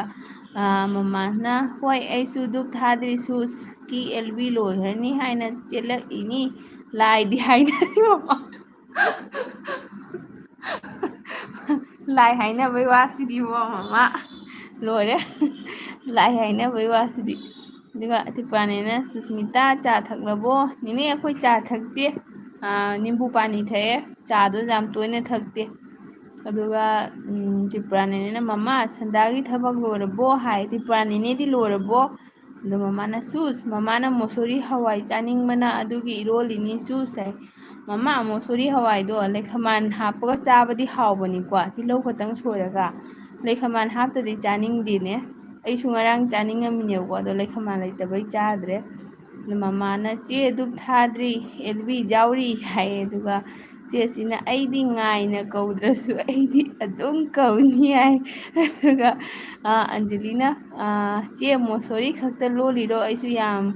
ꯌꯨꯝ ꯆꯠꯄꯗ ꯇ꯭ꯔꯥꯏ ꯇꯧꯒꯦ ꯑꯦ ꯆꯥꯗ꯭ꯔꯤꯕꯣ ꯑꯟꯖꯂꯤꯅ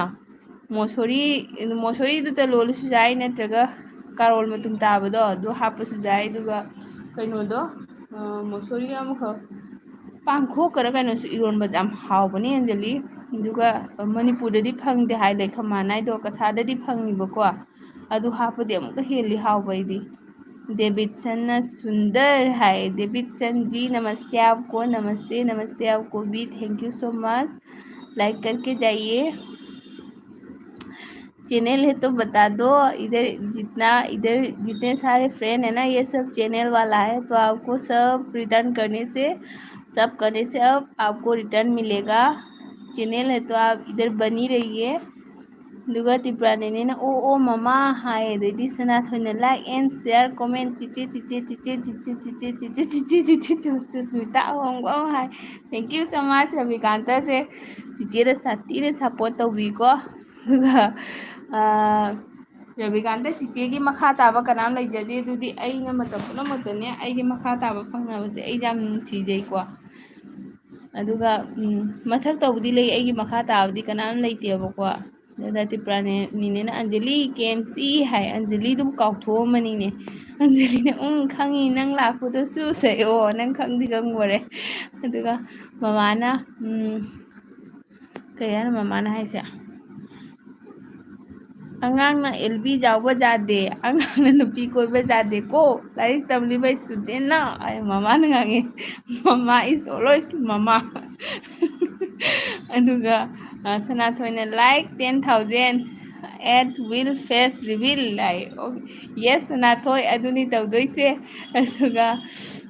रविकांता अदुनी को तौदोइसे चिचेना अदुगा दाबिनोना लइको हाय दाबिनो तौनो कमेनी रौबा कनाना करी हायराबो खंगदेबसे दाबिनो से लइको ने लेगरेबा अदुगा अंजलिना चिटिपुरा आई कोबी साग चेदी हाय अदुगा चेसिना आरके सनाथोइ हाय सनाथोइ चे कनो कौबनी चे रविकांता कौई खंबरा मासे माय निनेगी अकाउंटनी हाय अदुगा रविकांता ने 10,000 के सब फेस विल रिवील है अदुगा रणबीर ने इचे आई दुकान दा चलुई ओ रणबीर अदुगा सना अदुगा रविकांता ने रियल है मनी सनाथोई अदुनी अदुमाइना तदिसे बोरिंग चुई माइना फेस तौरगा थाबदो हैनदेबा अदुगा निनेना हाय ओ अंजलि हावरमनी हाय अदुगा रणबीर ने चे नंगना लैरिदो हाय रणबीर आई कꯩꯅꯣꯗ ꯂꯩ ꯊꯕꯛ ꯃꯐꯝꯗ ꯂꯩꯅꯤ ꯑꯗꯨꯒ ꯆꯦꯁꯤꯅ ꯉꯥꯏ ꯀꯩꯗꯧꯔꯒꯦ ꯍꯥꯏ ꯑꯗꯨꯒ ꯑꯟꯖꯂꯤꯅ ꯍꯣꯏ ꯆꯦ ꯇ꯭ꯔꯤꯄꯨꯔꯥ ꯍꯥꯎꯏ ꯍꯥꯏ ꯑꯗꯨꯒ ꯗꯥꯕꯤꯅꯣꯅ ꯑꯣꯟ ꯍꯥꯏ ꯑꯗꯨꯒ ꯔꯕꯤꯀꯥꯟꯇꯅ ꯅꯣꯛꯈ꯭ꯔꯦ ꯔꯕꯤꯀꯥꯟꯇ ꯀꯩꯒꯤ ꯅꯣꯛꯏꯕ ꯅꯪ ꯀꯩ ꯍꯤꯟꯖꯥꯡ ꯆꯥꯔꯛꯀꯦ ꯅꯪ ꯍꯧꯖꯤꯛ ꯑꯦꯛꯖꯥꯝ ꯆꯠꯂꯤꯕꯣ ꯑꯗꯨꯒ ꯃꯃꯥꯅ ꯍꯩꯅꯧ ꯀꯔꯤꯒꯤ ꯏꯀꯥꯏꯕ ꯅꯪꯂꯤꯅꯣ ꯑꯝꯇ ꯍꯥꯏꯔꯨ ꯃꯃꯥ ꯇꯥꯒꯦ ꯑꯩꯁꯨ ꯇꯥꯅꯤꯡꯉꯤꯅꯤꯕ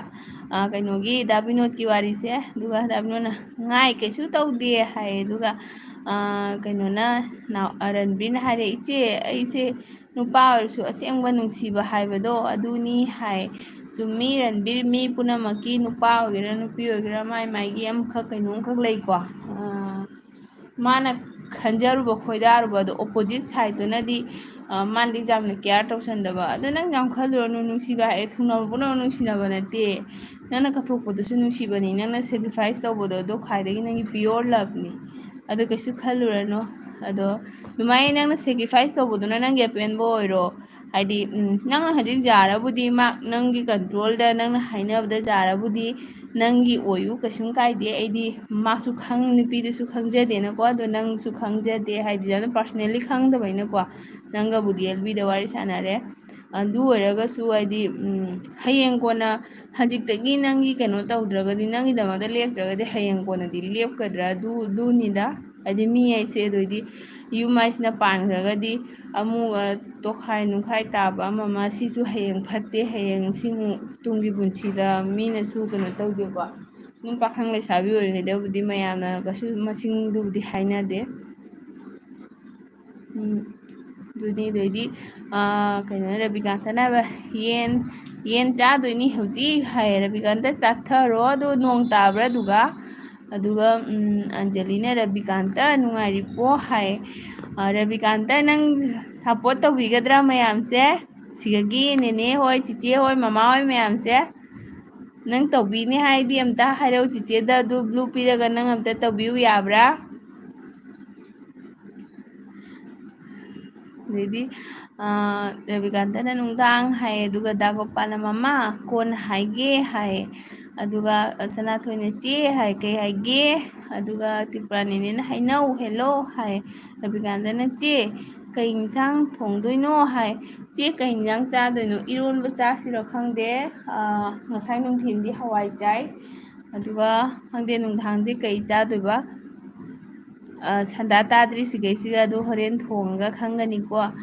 aduga kainona dabinona nene haraga hai tawre aduga chesina ngai aduga kaigi ikaiba nangi haino hai tipra nene loire susunta hai kaidawre nene wari se kuina leiraga nangi comment se phangnabe mukung mai sanadre aina aduga dabinona ngai wari leye hai aduga anjalina chadriye mosori iromba sus kai anjali try taw hawbani aduga chesina mayam susmina ngangbase nuksiko hai nuksibra chesi nuksibiduna lauko adu midi lakpidaba akhoi masen budi tanabai dum khangbiba ko aduga kainona ravikantana hainau adugi londu kaino adugi londudi कई हायगरे रविकांत चिचेना खंगौद्रे रविकांत चिचे खंगौद्रे कई हायगरे अमता इरऊ अदुगा ममाना अखोई हैनौसे ममादा नुंसीबिदे हायगा कपखरे mama नुंसीदा mama मयाम पुरोना mama नुंसी अदुगा Tipra नेनेना होय नुंसी असीत हाय thank you नेने ओइसी ओइमा मथक्ता कना लैनो खंगे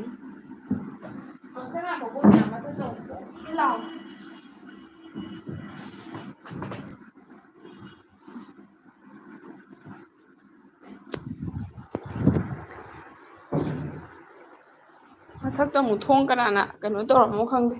हांदोइरा खंगे अस हक्की थोंगदो कम लाओ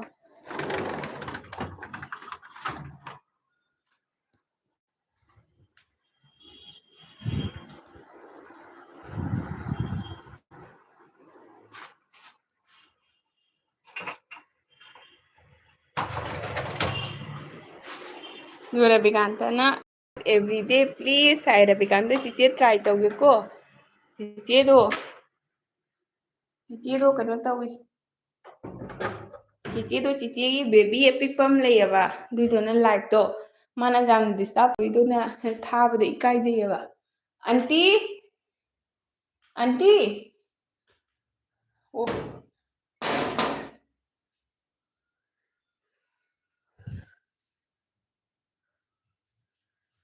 अच्छा मोइगे मापू aunty जे हिंजांग इसिंग Harry दुगी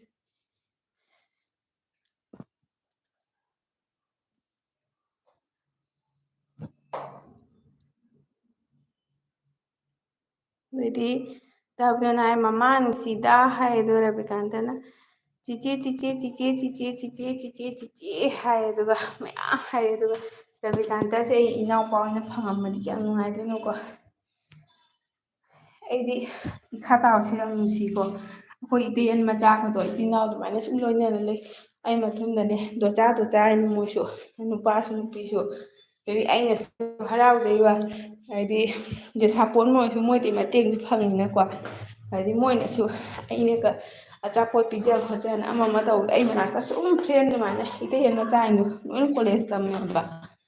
josu dum lei ai mana ta ba tipani na mama kap khare hai kap kanu mama kap kanu akoi loina nungsi duga je sina ngai itam nungsi bide haina कब खरे थेमु हाय दुगा mama ना सूस comment speed पा वारे ngaइबा हाय okay mama पारके आई चे कनु तो पारके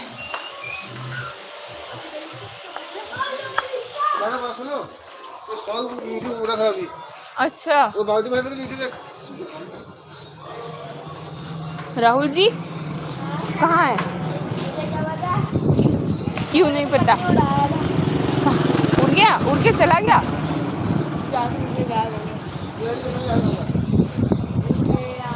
अच्छा रख दीजिए अंकल, मैं आती हूँ।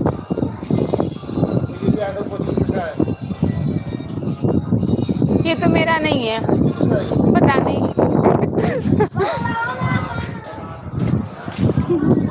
मैं लंबी चलना पार्के को आंगांग लोग लाए स्पीड पार्के को कमेंट से सनातन चीचे सुस्मिता होमंगी लाइक 12 यौरे है रविकांता 14 यौरे लाइक को थैंक यू। अंजलिना ए हैना उसे बिनोद लो है अंजलि नंगसु जाइबो जाय अंजलिना जाय ममाना है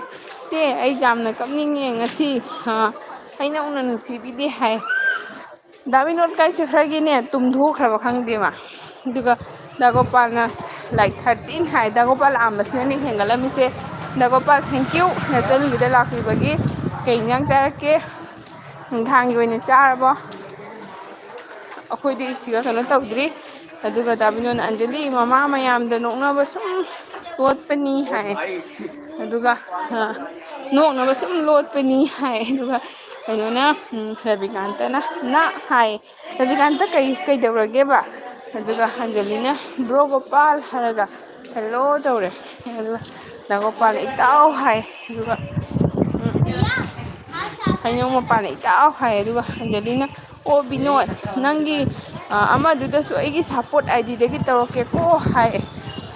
तौसलो अंजलि कहीं दा बिनोद की वीडियो थांगतनी अदो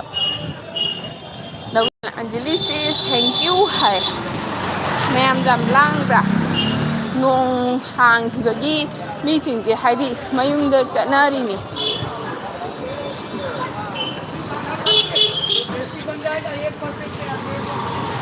ममाना गोपाल है रविकांता 2 or 3 hour phone every day and 1 hour study time every day है करीगी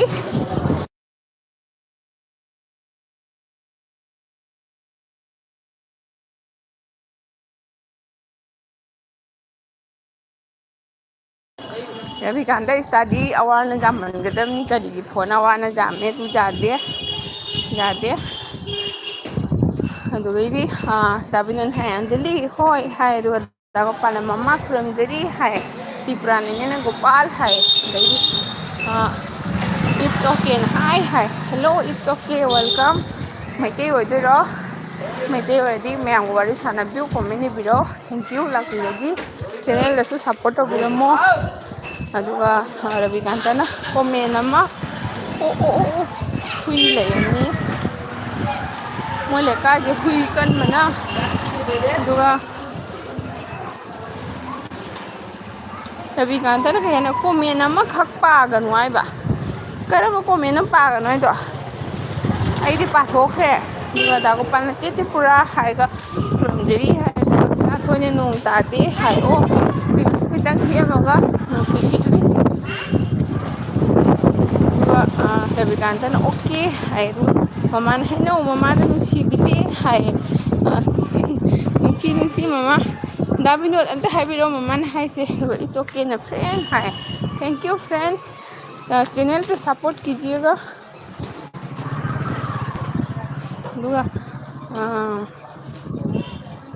सना थोइने सब्सक्राइबर ना फुल तौरे फोन की है इट्स ओके गुड इवनिंग है गुड इवनिंग जी इट्स ओके आपका चैनल है तो कमेंट छोड़ के जाइएगा वीडियो पे मैं भी रिटर्न करूँगी नहीं तो आप सपोर्ट करके जाइएगा दागोपाल सुची है हाउ कई है दागोपाल हिंदी चाथबो त्रिपुरानी हेलो आर.के. सनाथोई है दाबिनोद ममा नुसीदा कपकनु ममा है दाबिनोद हाइरे ममा कपकनु अंजलि सही हिंजांग थोंगी है कई हिंजांग थोंगिनो अंजलि अंजलि जामोने चाक थोंगलिने दागोपाल ꯇꯦꯜꯂꯕ ꯄꯨꯟꯁꯤ ꯈꯣꯡꯆꯠꯇ ꯀꯩꯗꯧꯔꯕ ꯗꯥ ꯒꯣꯄꯥꯜꯗꯨꯒꯩꯗꯤ ꯇꯦꯜꯂꯕ ꯄꯨꯟꯁꯤ ꯈꯣꯡꯆꯠꯇ ꯑꯩꯈꯣꯏ ꯈꯔ ꯐꯪꯅꯕꯁꯦ ꯀꯥꯎꯅꯔꯣꯏꯁꯤ ꯑꯗꯨꯒ ꯔꯕꯤꯀꯥꯟꯇꯅ ꯉꯁꯥꯏꯒꯤ ꯍꯤꯟꯗꯤꯒꯤ ꯂꯣꯟꯗꯣ ꯑꯣ ꯔꯕꯤꯀꯥꯟꯇ ꯆꯦꯟꯅꯦꯜꯗ ꯃꯤ ꯂꯥꯛꯏꯅꯀꯣ ꯃꯤ ꯑꯇꯣꯞꯄ ꯑꯩꯈꯣꯏ ꯃꯩꯇꯩ ꯅꯠꯇꯕꯗꯣ ꯃꯣꯏ ꯆꯦꯟꯅꯦꯜ ꯄꯥꯏꯕ ꯑꯣꯏꯗꯤꯗꯨꯁꯨ ꯑꯗꯨꯝ ꯁꯞꯄꯣꯔꯠ ꯇꯧꯋꯦꯕꯀꯣ ꯑꯗꯨꯒꯤ ꯆꯤꯆꯦꯅ ꯁꯞꯄꯣꯔꯠ ꯇꯧ ꯍꯥꯏꯕ ꯆꯦꯟꯅꯦꯜ ꯂꯩꯕꯁꯤꯒ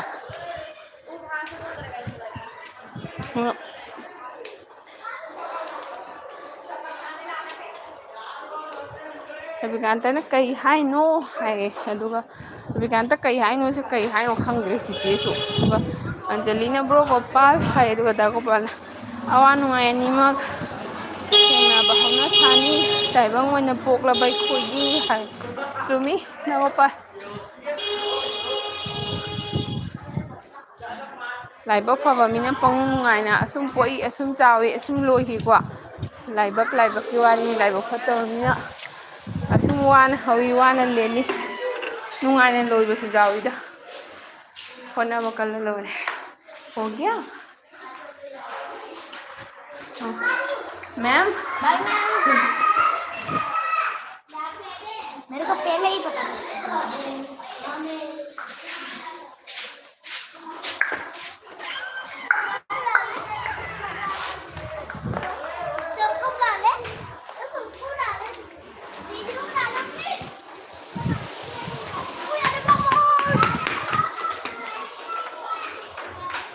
ममान अंजलि होरेन चेगी हिंजांग खरा पुरकू चेगी हाय अंजलि के हिंजांग नंग थोंगिदो दागोपाल पुंसी जे खल्लुरगा नोकनिंग बनी हाय नोकथौ दागोपाल नुंगाइन हिंग अचंबा चासु नुंगाइन वखल खनगदनी सिंपल लिविंग हाई थिंकिंग है दुगा सना थोइना एवरीवन कई हाइनो रविकांतना everyone be me in school हाय रविकांत मवा लौनो ꯑꯗꯨꯃꯥꯏꯅ ꯇꯧꯕꯗꯣ ꯃꯋꯥ ꯂꯧꯔꯨꯅꯨ ꯃꯣꯏꯗ ꯍꯧꯔꯛꯄ ꯃꯇꯝꯗ ꯈꯨꯗꯛꯇ ꯐꯦꯁ ꯇꯧꯒꯗꯅꯤ ꯅꯠꯇ꯭ꯔꯗꯤ ꯌꯥꯝ ꯍꯦꯟꯖꯤꯟꯕ ꯑꯣꯏꯔꯒꯅ ꯃꯃꯥ ꯃꯄꯥꯗ ꯍꯥꯏꯗꯣꯛꯀꯗꯅꯤ ꯑꯗꯨꯒꯤ ꯄ꯭ꯔꯣꯁꯦꯁꯇꯣ ꯌꯥꯝ ꯁꯥꯡ ꯆꯠꯍꯟꯒꯅꯨ ꯑꯗꯨꯒ ꯁꯅꯥꯊꯣꯏꯅ ꯀꯩꯅꯣ ꯇꯧꯈꯔꯦ ꯀꯩꯝ ꯈꯟꯒꯅꯨꯀꯣ ꯑꯗꯨꯒ ꯗꯥ ꯒꯣꯄꯥꯜꯅ ꯏꯇꯥꯎ ꯍꯣꯏ ꯅꯣꯛꯄ ꯋꯥꯔꯦ ꯍꯥꯏ ꯋꯥꯔꯦ ꯍꯥꯏꯅ ꯐꯠꯇꯦ ꯑꯟꯖꯂꯤꯅ ꯁꯨꯁ ꯏꯅꯥꯎꯄꯤꯁꯨ ꯗꯦꯜꯂꯤꯗ ꯂꯩꯌꯦ ꯃꯥꯏ ꯍꯁꯕꯦꯟꯒꯤ ꯊꯕꯛ ꯃꯐꯝꯗ ꯀ꯭ꯋꯥꯇꯔꯗ ꯑꯣ ꯑꯟꯖꯂꯤ ꯀꯩ ꯊꯕꯛꯇꯅꯣ आर्मी नत्रगा करम डिफेंसनो माइदो फंगना थोआ लोरे अंजलि नंसु लाओ नंसु लापदा फंगनसिको अदुगा दागुडीने लाइक देन है थैंक यू दागुडीने चंगो चंगो मफमजे इना जाम खुली हाइरी दागुडी गुली पुराओ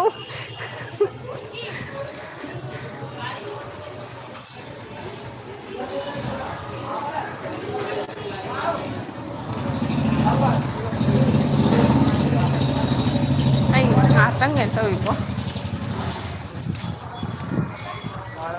ko dai no masa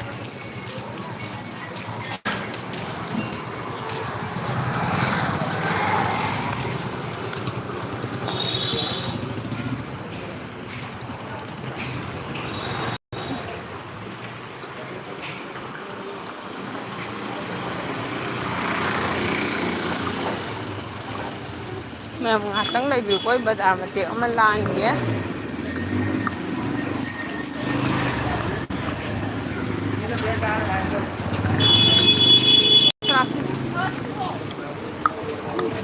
से साथ के लाओ ये मामा हमको सुकाऊं पड़ते ने टोमेटो सम चाड़ी में जाएगा टोमेटो चाने ही देना ꯆꯥꯝꯗꯕꯗ ꯃꯣꯏꯅ ꯈꯪꯄꯣꯠꯇꯦꯗ ꯆꯥꯝꯕ ꯆꯥꯝꯗꯕꯒ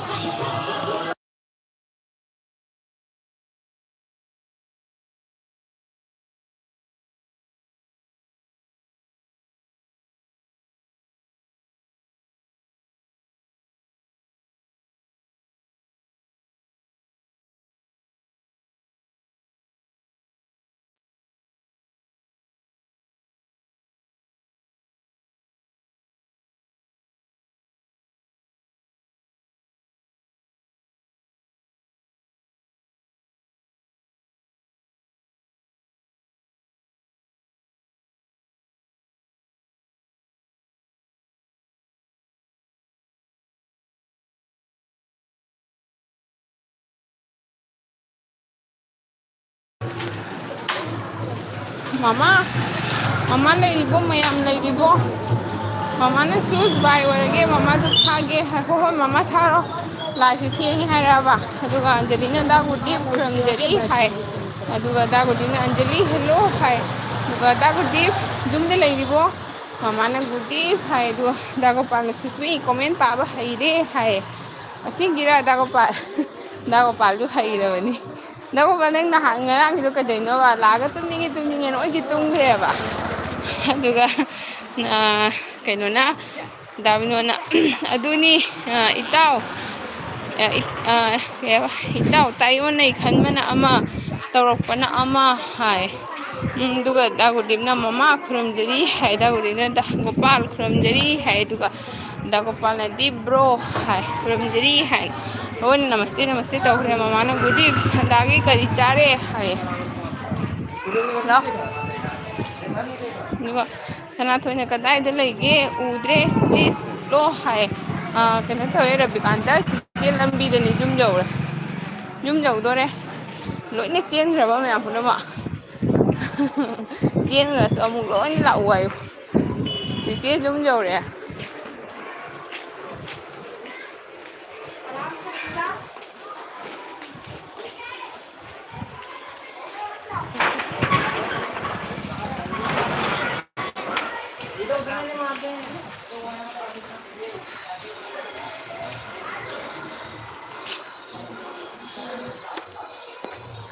jau re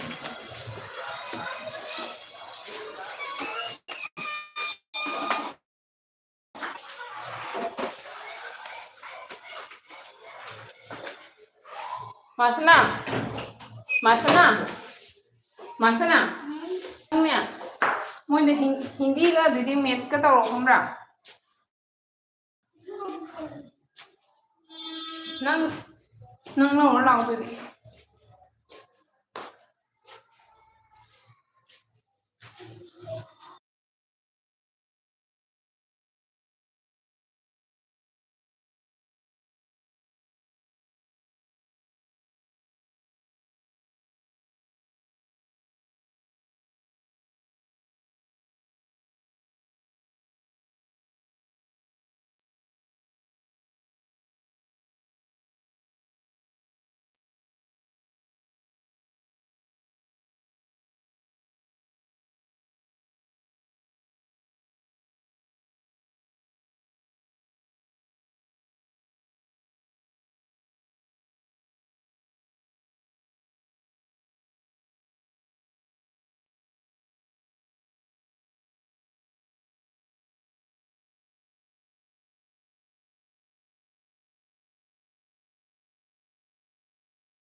मैंने जब मैं आई थी तब अंदर से आवाज सी आ रही थी तुम्हारी मैं सोची कॉल पे बात कर रहे हो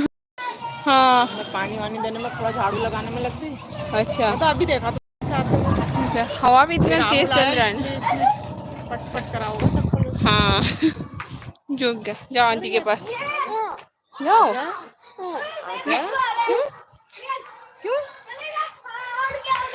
क्यों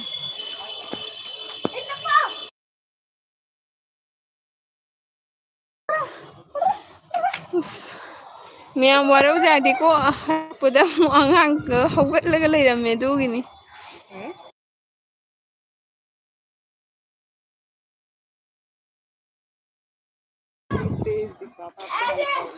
अच्छा कना कना लेरिगे हम तो खुद थांगलो अंजलि लेरिबो दुगा बारिश तो थोड़ा बारिश हो तो ठीक है बारिश तो उड़ गई हाँ वही। चलो आंटी के यहाँ से चलो। देखो राहुल भैया क्या दिखा रहे हैं। देखो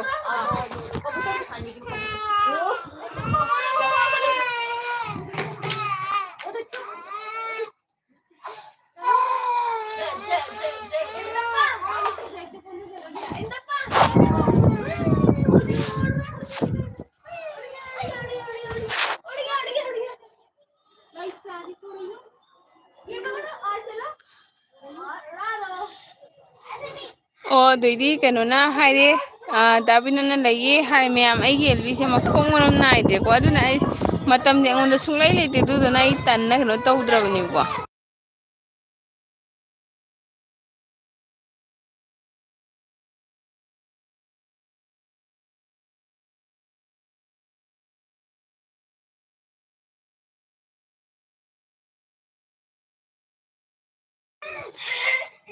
दा गुडिना मम्मा का सुम चादे ngasai chak chaba theng 11 da chai aduna tumdre hai aduga anjali na comment paraga chatpada tusani ko su yenga yenga chalu hai hoi anjali hale halaga mangang kha gottaga leirame tum ho wangang do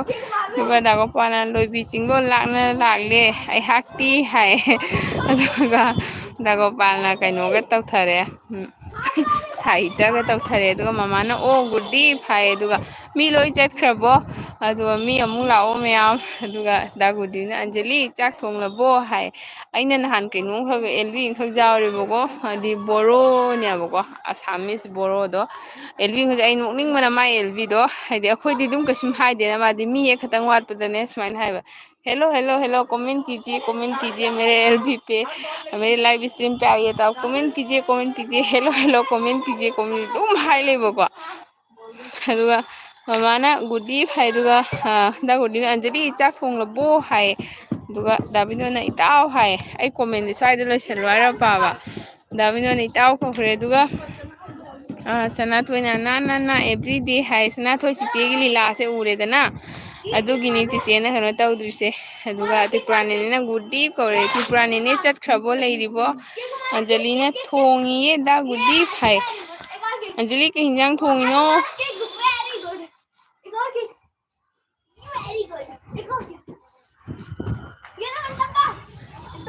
juga kuko ay para ma'am ताब्रा ay para ko jam kana para ma'am चट्टी गिनो लेबु मी एम तंगाय कई गिनो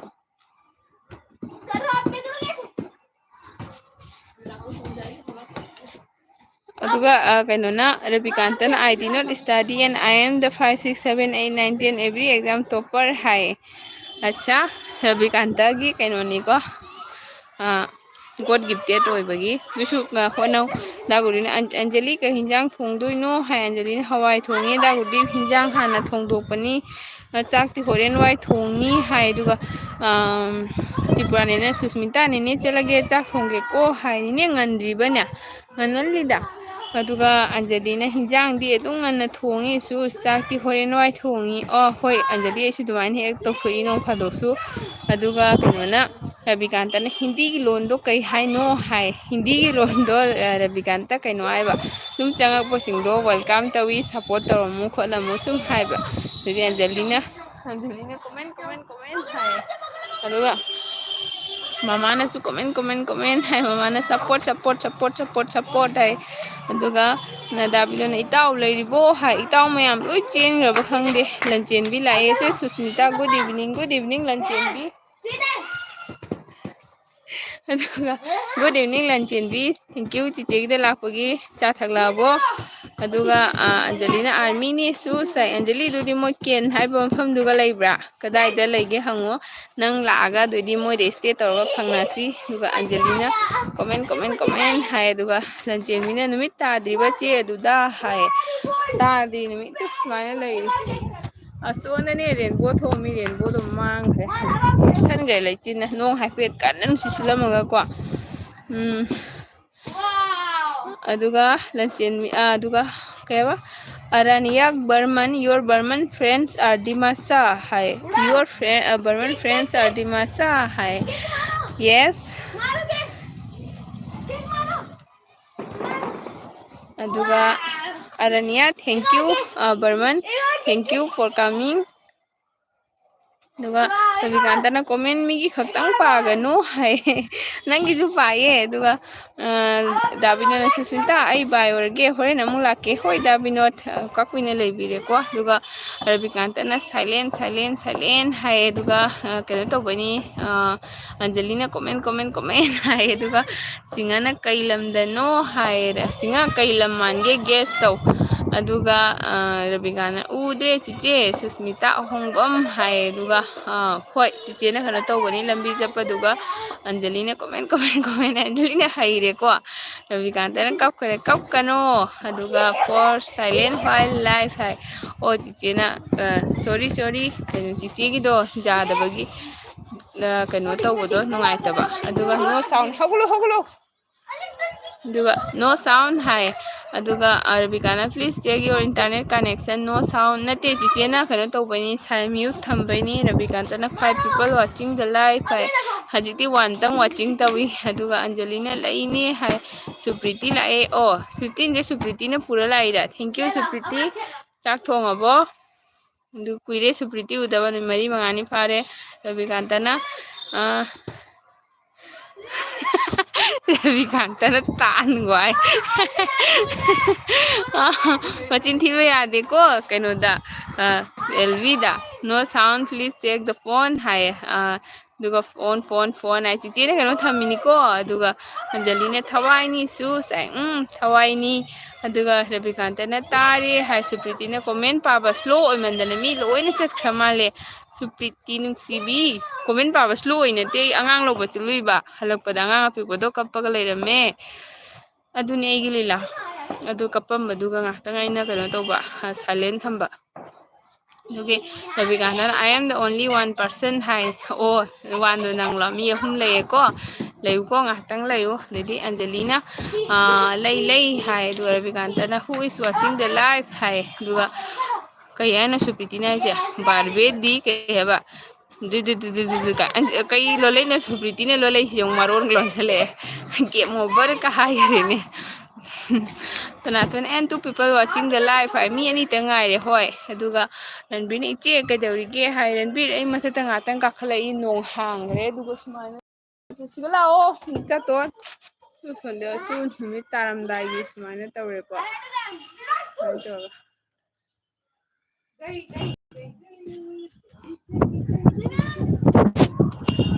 mi bana masatta ka katana mo siri chak tana pro khang le ra bani mi bo satta ka kala nga kana to nai ni duga Supriti na as tawre Supriti alphabet ka ide taw jong phare alphabet orasu ai jai aduga Rabikanta na what to hai aduga mari khak lai Rabikanta khoi masing thisi ko aduga please live every day hai chiche try tawge ko comment lora mare ko soida Angelina on hai Sanatone please hai Supriti na kam kan tha diba Anjali ki kam kan tha ni Supriti kam kan tha ni ai thina tharau ko ai keno da jamna nung thang je jam jau bungam di duga keno na Ranbir na che nang kai da no hai Ranbir ai Delhi da ni Bangalore da na Rahul इसको salute कराओ तो है राहुल हाँ इसको salute करना आता है इसको सैल्यूट करो बोलने से तुरंत करता है हाँ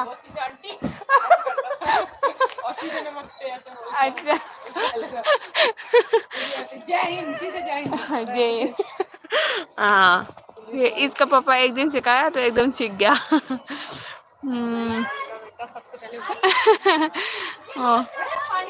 दुगा Angelina आई गिदी थरोई सु साई कई हिंजांग तो Anjali तो थरोई फंगबरने दुगा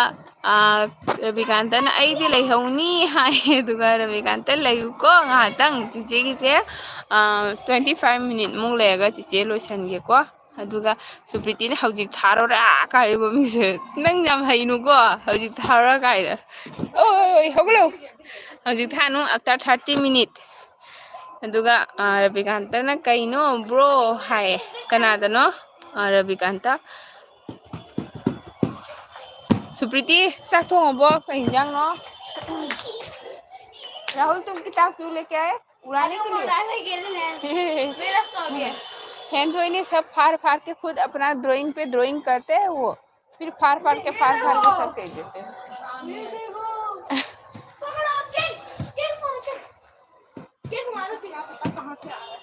हाँ वही अंजलि शूज ऐ थोगे को मखाद कुमुगी हो अंजलि थैंक यू अदु नंग लाउ को अइना थी फंगदे अइना थिरकनी नतरी नंग थिरौ श्याम लाए चे कमेंट पादे को हाय श्याम पारे चे पारे कईगी श्याम सम थेंग लाइबा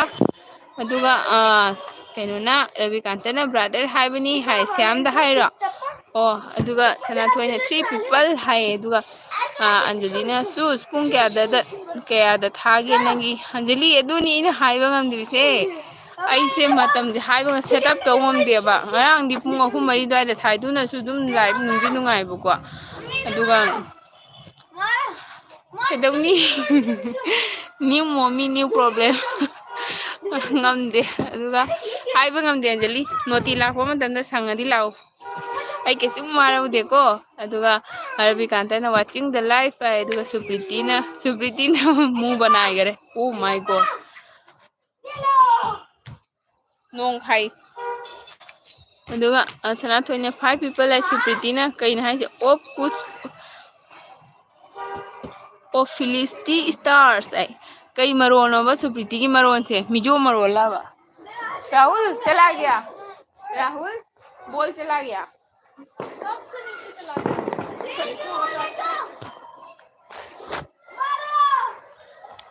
श्याम चक चारबो चे कमेंट मथक ता पादे को हाय nga खो ती रखे करमनो कदा वाइदनो ने श्याम आराम से जाना उन्हें क्यों गिरा फिर श्याम की कमेंट करमनो आई श्याम की कमेंट थी रिको मिला नहीं मिला बॉल फूट गई चे सुस्मिता खुरमजरी हाय श्याम ना थैंक यू श्याम अने श्याम बु तराम नोक्चरी को अदुगा बैक चलो कमेंट याम हाय अदुगा सनाथोई सी की मथकते लेरिबा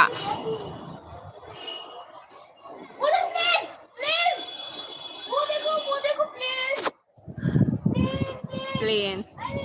गेदा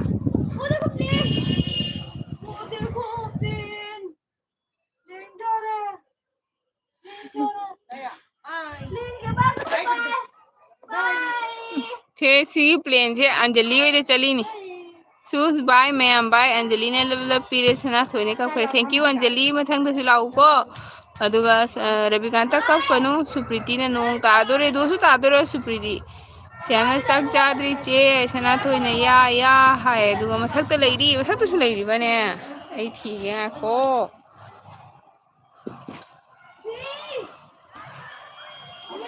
आई मथक्ता सनाथोइ कदा वाइदनो ने करंबा कमेंट की मथक्ता हमता हायरो अदु जाम चिंगबा जाद्रेने लंचेनबी लांबैदो चे सुस्मिता गुड इवनिंग हायगा अंजलि ने आर्मी नि शूज हायबो अदाय बक्ता जाय तै जादी कमेंट्स मी की खक्तंग पागनु ओहो सनाथोइ दुगी मथक्ता चिंगहतबा जादे चिचेना गई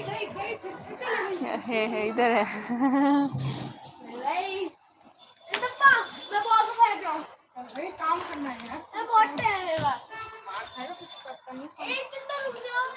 अरे रुक जाओ 10 मिनट बाद जाते हैं अंजलि ने होय लाके शूज है हाँ मैंने भी कुछ नहीं किया अब हम जा रहे हैं ठीक है चलो रविकांतना आए तो सुप्रीति ने हाय शूज वखल नुआइते हाय आई चले हाय कई दौरे सुप्रीति हारौने कई वखल नुआइत्री न मौसम जे बदला बदली हो बेरा केम खानगनु आइसु अयुक्त वखल नुआइते हंजी खरा फ्रेश होइथोए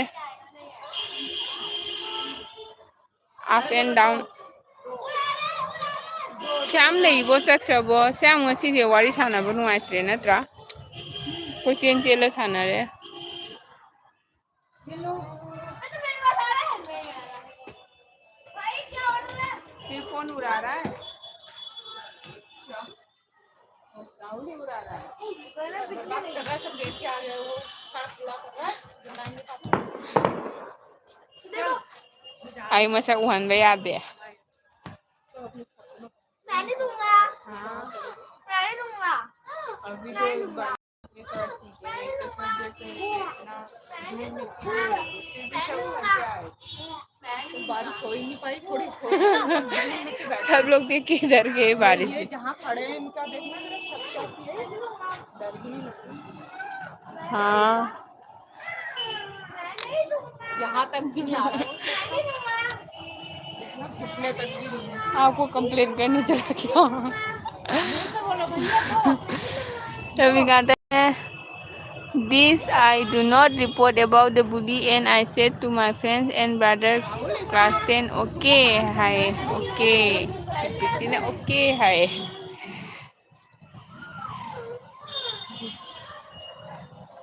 मैं नहीं दूंगा, मैं नहीं दूंगा, नीचे चलो, नीचे मैं नहीं दूंगा,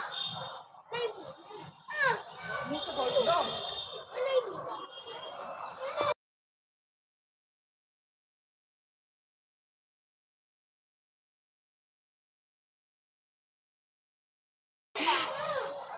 Sipiti kay ginuway no बोल नहीं पा रहे। मैं नहीं दूंगा, मैं नहीं दूंगा, मैं नहीं दूंगा, मैं नहीं दूंगा।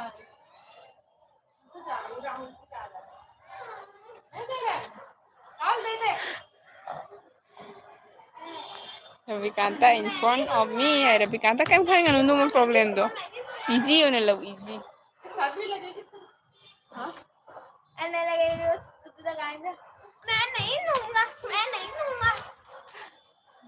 ये ना मैं हर बार ना उसको बोलती हूँ कि जाते वक्त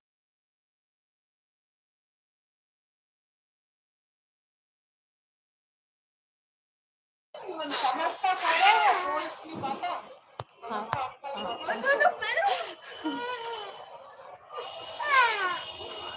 प्योर भैया तो प्योर राहुल भैया तो प्योर प्योर राहुल भैया तो किसता हुआ ले लो, ले लो। ये कपड़ा क्या है, ले जाना, फिर रात में बारिश आएगी, वहाँ पे चले जाना। पोचा है मैं नहीं दूंगा, हर साफ करने वाला नहीं दूंगा, मैं नहीं दूंगा। रवि कांता आई थी ना, अच्छा रवि कांता चिचे छोरी मथकी दोने कमेंट जामदी चिंखत जादेबा दुगिनी नंग अमता इरौबा अदुगा प्लीज प्लीज हाय जादन दवनी चिचे न चिंखत पदो सुप्रीति ने what are you typing about आर केसना थोय ककनु हाय सना थोय से कनो तौरे आय ती साइको ककनु रवि कांता कई कपिनो है ककनु को ठीक है,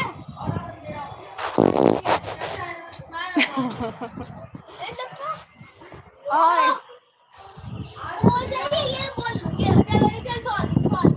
sorry, no, no, no, sorry, ये लो बोल। अब तो बोल दे। हो गया पूरा, जीने में अंधेरा हो गया। अरे मैं आ जाऊंगा, कैसे आएगा फिर? मैं आ जाऊंगा। इसको टॉर्च से दिखा देना है मेरा, ये लो, लाइट चलेगी, चलिए चलेगी ये लो, ये लो, ये लो, ये ठीक है मैं दिखा दूंगी चलेगी। आपसे पता मैं नहीं दूंगा अभी तो आपको, नहीं, जब मैं नीचे को जा रही थी। नहीं दूंगा, क्या पता है कोई बुझा के गए हो मैं नहीं, अभी जली थी लाइट, अच्छा ठीक है मैं दिखा मेरे को खुद अंदर नहीं दूंगा आपको। अच्छा ठीक है बच्चे आप कैसे जाओगे फिर देखना दे दो राहुल बोलो, चेनू चेनू नुमित ताद्री दो वाई तौर लगे नुमित ताद्री लाइक तौरे हाय होय होय थैंक यू कईनो उरु लेरे हाय नेट लेब्रो अदुगा रविकांतना लाइक 16 जौरे होय रविकांता 17 जौरे रोजित लाए रोजित कई मथेल हाव खरगे मैं ले लूंगा, आप पकड़ो। नहीं, थैंक यू रोजित लाखिबगी थैंक यू मिनिट 15 मुक्तंग यावबियो यारदी मिनिट 10 मुक्तंग लेरगा लोइसल्लगे चेनुना होइने हाय केन तौदे चेनु संदागी थबक लोरगा भाई मैं पेज खत्म हो गए। रविकांता चक चारबो रोजीने चाक चाद्रीदा चे हाय ओ रबिकांत संदा तारबा सिगदी सुमाइन लेरिदु नोंग थांग कुपी सोंदा चुमथांग खलम्मेको खलम्मगा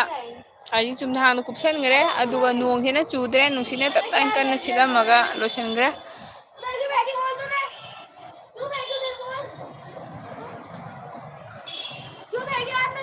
चेनुना होइने हायसना थोने प्लीज आई चक चा दिदचे हाय द चेनुना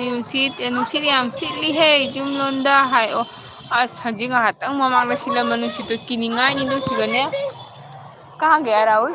अंदर चला गया यहाँ पे लकड़ी है अच्छा मैं निकाल देती हूँ आई कनो तो तब गिरा भी देगा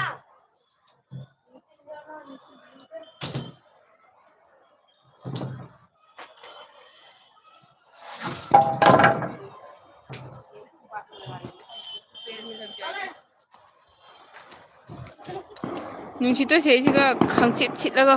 दुदी हम पुंखाय मुरगनो सिलम्मे दुगो लोसनगरे दुगा रणबीना इचे कैदौरिगे हाय रणबीर आई मथक्ता लई लाइव से लोसनद्रिबनी मथक्ता लाइव से कनो तौनबा आइना ngатang mapung phana ba na ngатang mathakta leiri nongdo phagrena du chenuna nung thangni sida hai o siga oidri aduga chak thongabo nung thang oidi pung 3 ta dorene du su ngal duga Rabikanta brother sister and cheche please hi du kaidawrage Rabikanta please haraga kapido two people hi hoi two people tangai 3 tangai watching the live and me hi kapkanu ko kapayade aduga chenu na yumda uga yam ti hi o chenu jum mai di akoi ajum nundra ayya ai phone ga tauda kuye बोलो राहुल भैया को दे दो यहाँ पड़ी हुई है पेड़ से कह रहा हूँ मणिपुर 652 द नाइट हो रहा है रा ओ 652 द अच्छा रोजी सिगै सिगा 7:30 40 द्वाइ द नाइट होइनी दुगा दुम थेंगा ने आई द्वाइ द को रकनी बा अखोइ जुमलोन द 3 मखाइ द होइबदो अदु सिगा निपान दोइदी निपान खरा हेंका कला कनी बा रविकांता से कई कप पिनो ने रविकांता कप कनु ने चिचे लेसिदी कप कनु कपकनो चिचे नोय म्यामना नुसिरदी नुंती थारागदोइनी ngमना होनादोइनी पुंखाय मतंग ओइरसु बिजली तो है उधर मैं जा रहा हूँ रुक जाओ भाई 10 मिनट उधर तो है कैंप पे बिजली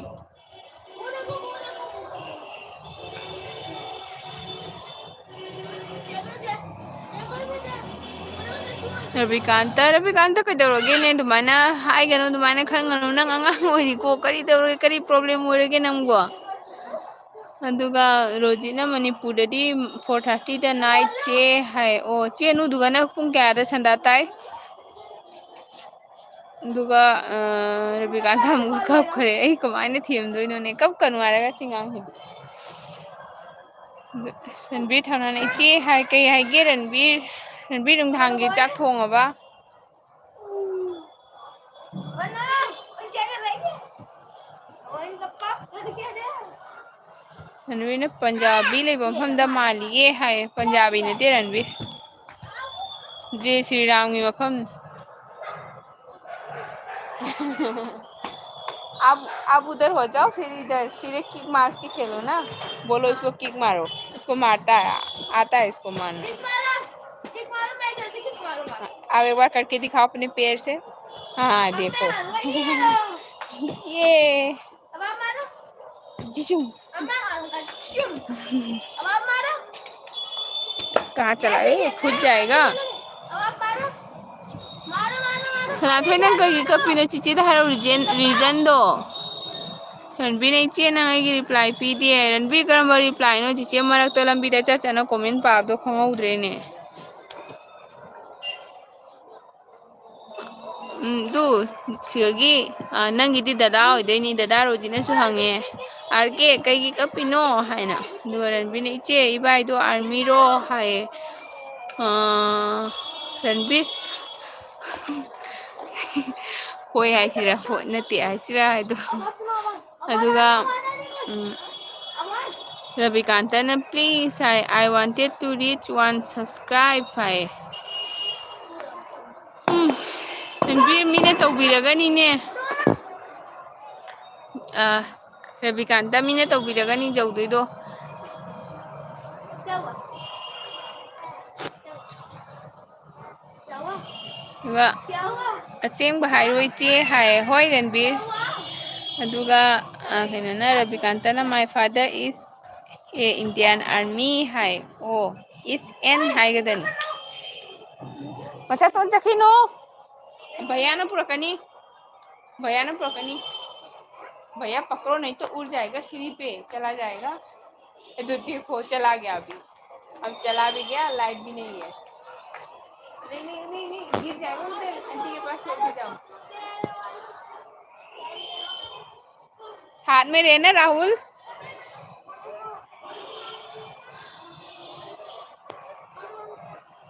रोजित रविकांता चल तो थी मो रविकांता कई कपिनो नंग कपीजे रीजन हारो हारगा साइड कपईनी कप कनु कप पे जाती को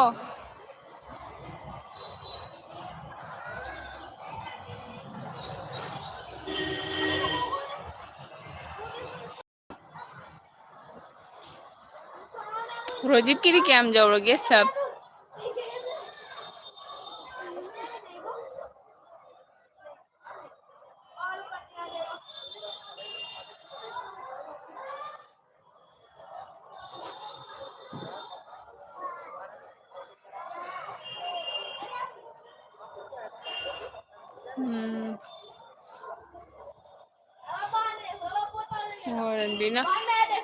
रणबीर आई लेसे कइनोदनी दिल्ली दनी पुंग निपान ड्यूटी ले ओके क्या बोल रहा है ये हाँ बोलाने के लिए बता तो लाइसेंस तो है मम्मी चलेगा ये भूत लेके आएगा उसे बाद भैया खुद वहाँ डरते हैं राहुल हाथ मत छोड़ना उसका ठीक है हाँ हाथ पकड़ना नहीं तो वो तुरंत चढ़ जाता है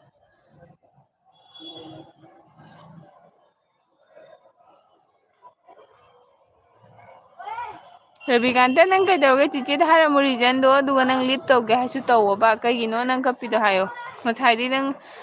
इफा फना ले कई कपिन हारो मीने बुली तौबा खोटबा कसुम खनगनुने इजी ओइना हजिक्तगी नंगना रिवेंज तौबा तमु रिवेंज हाइदी नंगना वायोलेंट तौदोइ नते मोइदा नंगना साना नासागी सेल्फ डिफेंस तौदोइबा कौन नहीं आ सकती है नंगना हाइदोबा नंग मोइना हाइदोसु नंग सुमाइन तौदी ओजादा हाइदोदी नंग अमुका मुंगना खोइना पनिशमेंट पीनी खोकने हासु अदुगी मथक नंगना हाइदोगा नंगना फजना नंगी वादो क्लियर नंगना ताथोगदबा जुम पेरेंट्स दसु टीचर दसु नंगी प्रिंसिपल दसु अदुइदी नंगदो मोइना हाइदो नंग हाइदे ना अंगांगनी नंग हाइरोय खंगना दुम तौइने हाबा अदो नंगना किजाना हाइदो अरोय अदुगा मोइना अमुका हेलनी अदो हाइदोगदबा हाइदोदी मोय कसुम तौंग मोय नंगदा मोय मयाम चंगदना कइनो तौरपो मतंदा थिरको मतंदा मोय कसु तौंग मरोय हंगा बादो मीना नंग ममा पादा हाइदो कनु हाइदोदी दु तौनी दा तौनी कसु थाजनु हाइदो कदबनी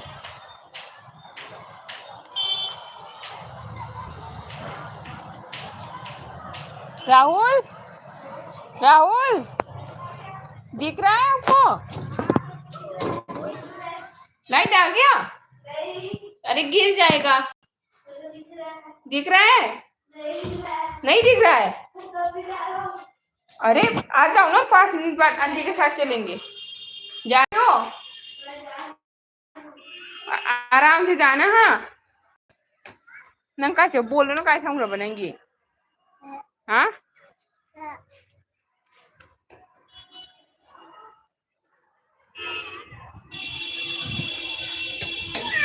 नंग बोल दी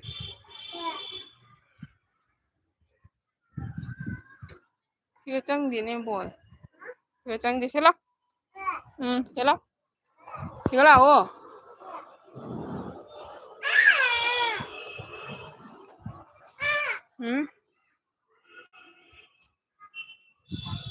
go. Sigalau. Bhaiya chakre mamme na bhaiya chakre. Sana thoi amka ka khare iche jumda kari numita laktuino hai Ranbir nang kai ta lege kano tawdriye ai do hai bangamde iche nupi da hojita call torami ene torkano ai gi hai pharabani bar saugai birano hayo aduga Priyanka ni ne Priyanka nang kaurabo na che ka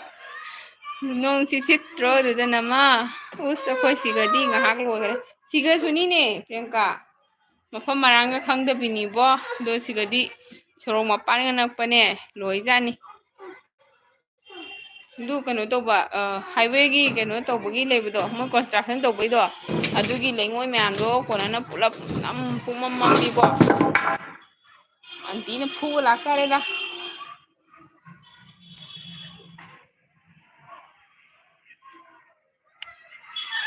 sana thoi ne tu Susmita hongbam hai sana thoi kai hai no haro chiche da haro kap kare yung oh Guwahati da lei hai ba ai lip tawge hai nang chiche da reason do har ga lip taw hai ga chiche su lip taw dro bani reason do hai ne nipa macha warga kai kapino hai reason do hai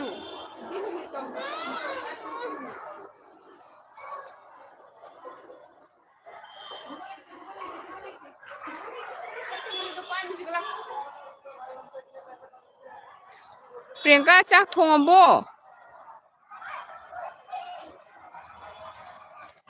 Ranbir ai loisalani minute ani mung lega loisalage minute ani mung lega loisalage pung ani phare kuire bako tharai se adu sanda tasalamina dum angang singi ke ka khatang tawge pija bitha Priyanka leiribo chakhrabo nang chak thongabo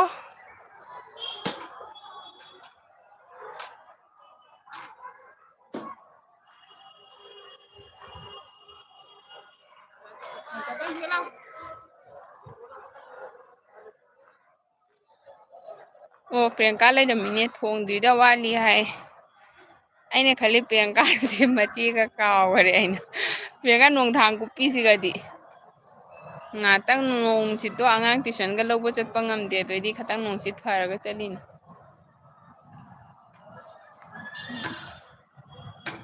Ravikanta do leiribo chakhrabo karigino ngdine mana pangkap ta kapammi do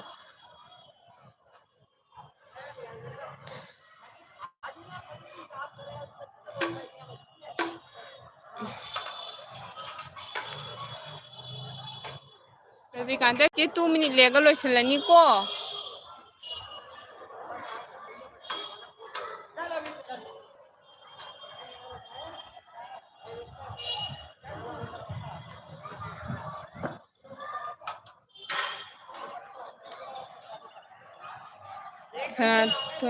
thake comment pa bide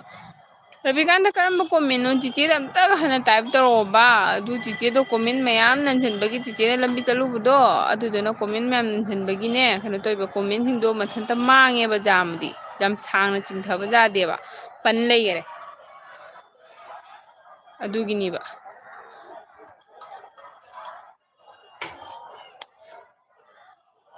Ravikanta hoi nang reason do hai ra su jade oro lip oro kesu khan nganu khanga ba chiche na hai do taw do nang lip oro jummi da hayu jummi da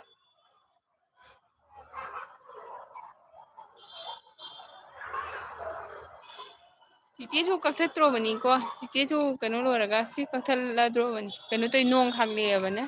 nong thang Priyanka phone tawro he loraga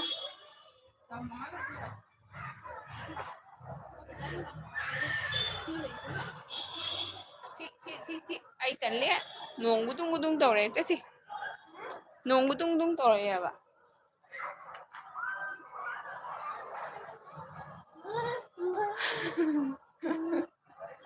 Toksana ba hay ba nang muna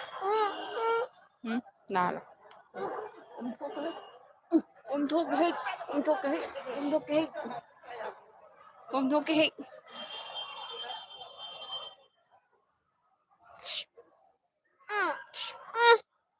Cây này rồi cây này rồi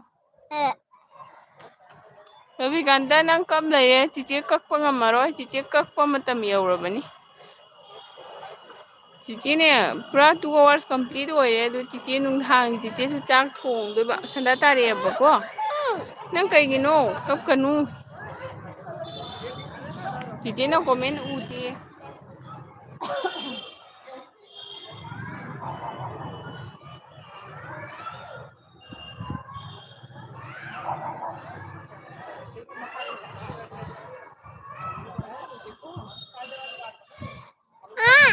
ꯀꯩ ꯍꯥꯏꯅꯣ ꯍꯥꯏꯔꯣ ꯅꯪ ꯕꯣꯜꯗꯣ ꯇꯥꯈ꯭ꯔꯕ ꯃꯈꯥꯗ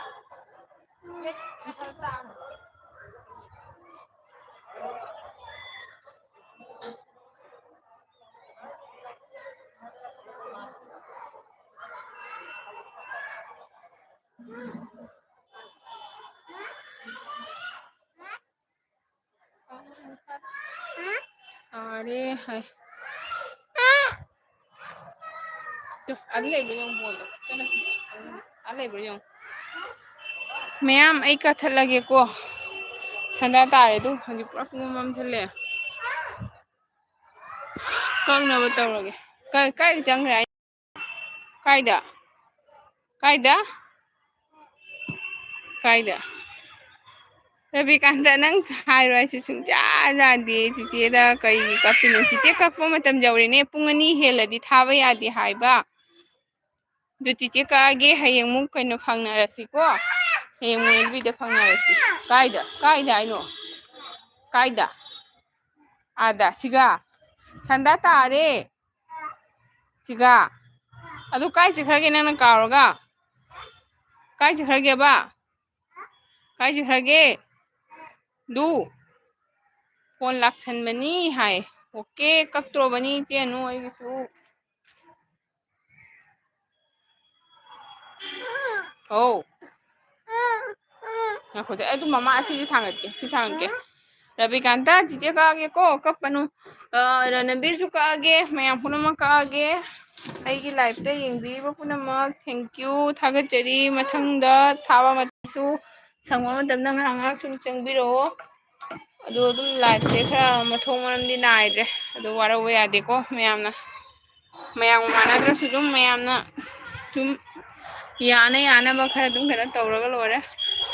ꯔꯕꯤꯀꯥꯟꯇꯅ ꯍꯥꯏꯔꯣ ꯑꯩ ꯌꯥꯗ꯭ꯔꯦ ꯕꯥꯏ ꯍꯥꯏ ꯑꯣ ꯃꯄꯨꯒꯤ ꯂꯩꯅꯤ ꯂꯩꯒ ꯑꯗꯨꯩꯗꯤ ꯀꯩ ꯆꯦꯡꯒ꯭ꯔꯨꯞ ꯊꯥꯔꯤꯕꯀꯣ ꯆꯦꯡꯒ꯭ꯔꯨꯞꯇꯨ 3-4ꯔꯛꯇꯤ ꯆꯥꯔꯦ ꯐꯖꯅꯗꯤ ꯍꯧꯏ ꯍꯥ ꯀꯔꯦꯟ ꯂꯥꯛꯇꯕꯒꯤ ꯂꯣꯏꯁꯤꯜꯂꯕꯣ ꯑꯗꯨ ꯆꯦꯡꯒ꯭ꯔꯨꯞ ꯊꯥꯏꯕ ꯑꯗꯩ ꯁꯩꯕꯣꯠ ꯉꯁꯥꯏ ꯏꯁꯤꯡ ꯊꯥꯈꯔꯦ ꯅꯅꯥꯎꯅ ꯀꯥꯔꯦꯟꯒ ꯆꯠꯈꯔꯦ ꯂꯣꯏꯅ ꯅꯣꯡ ꯈꯥꯛꯄꯗ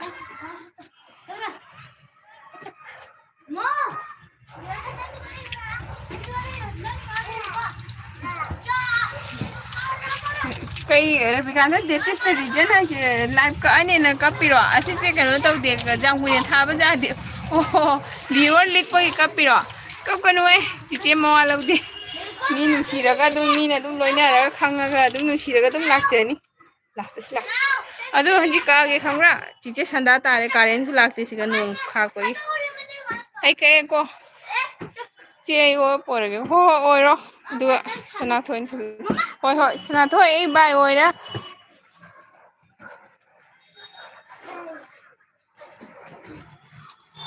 हो बाय बाय गुड मैम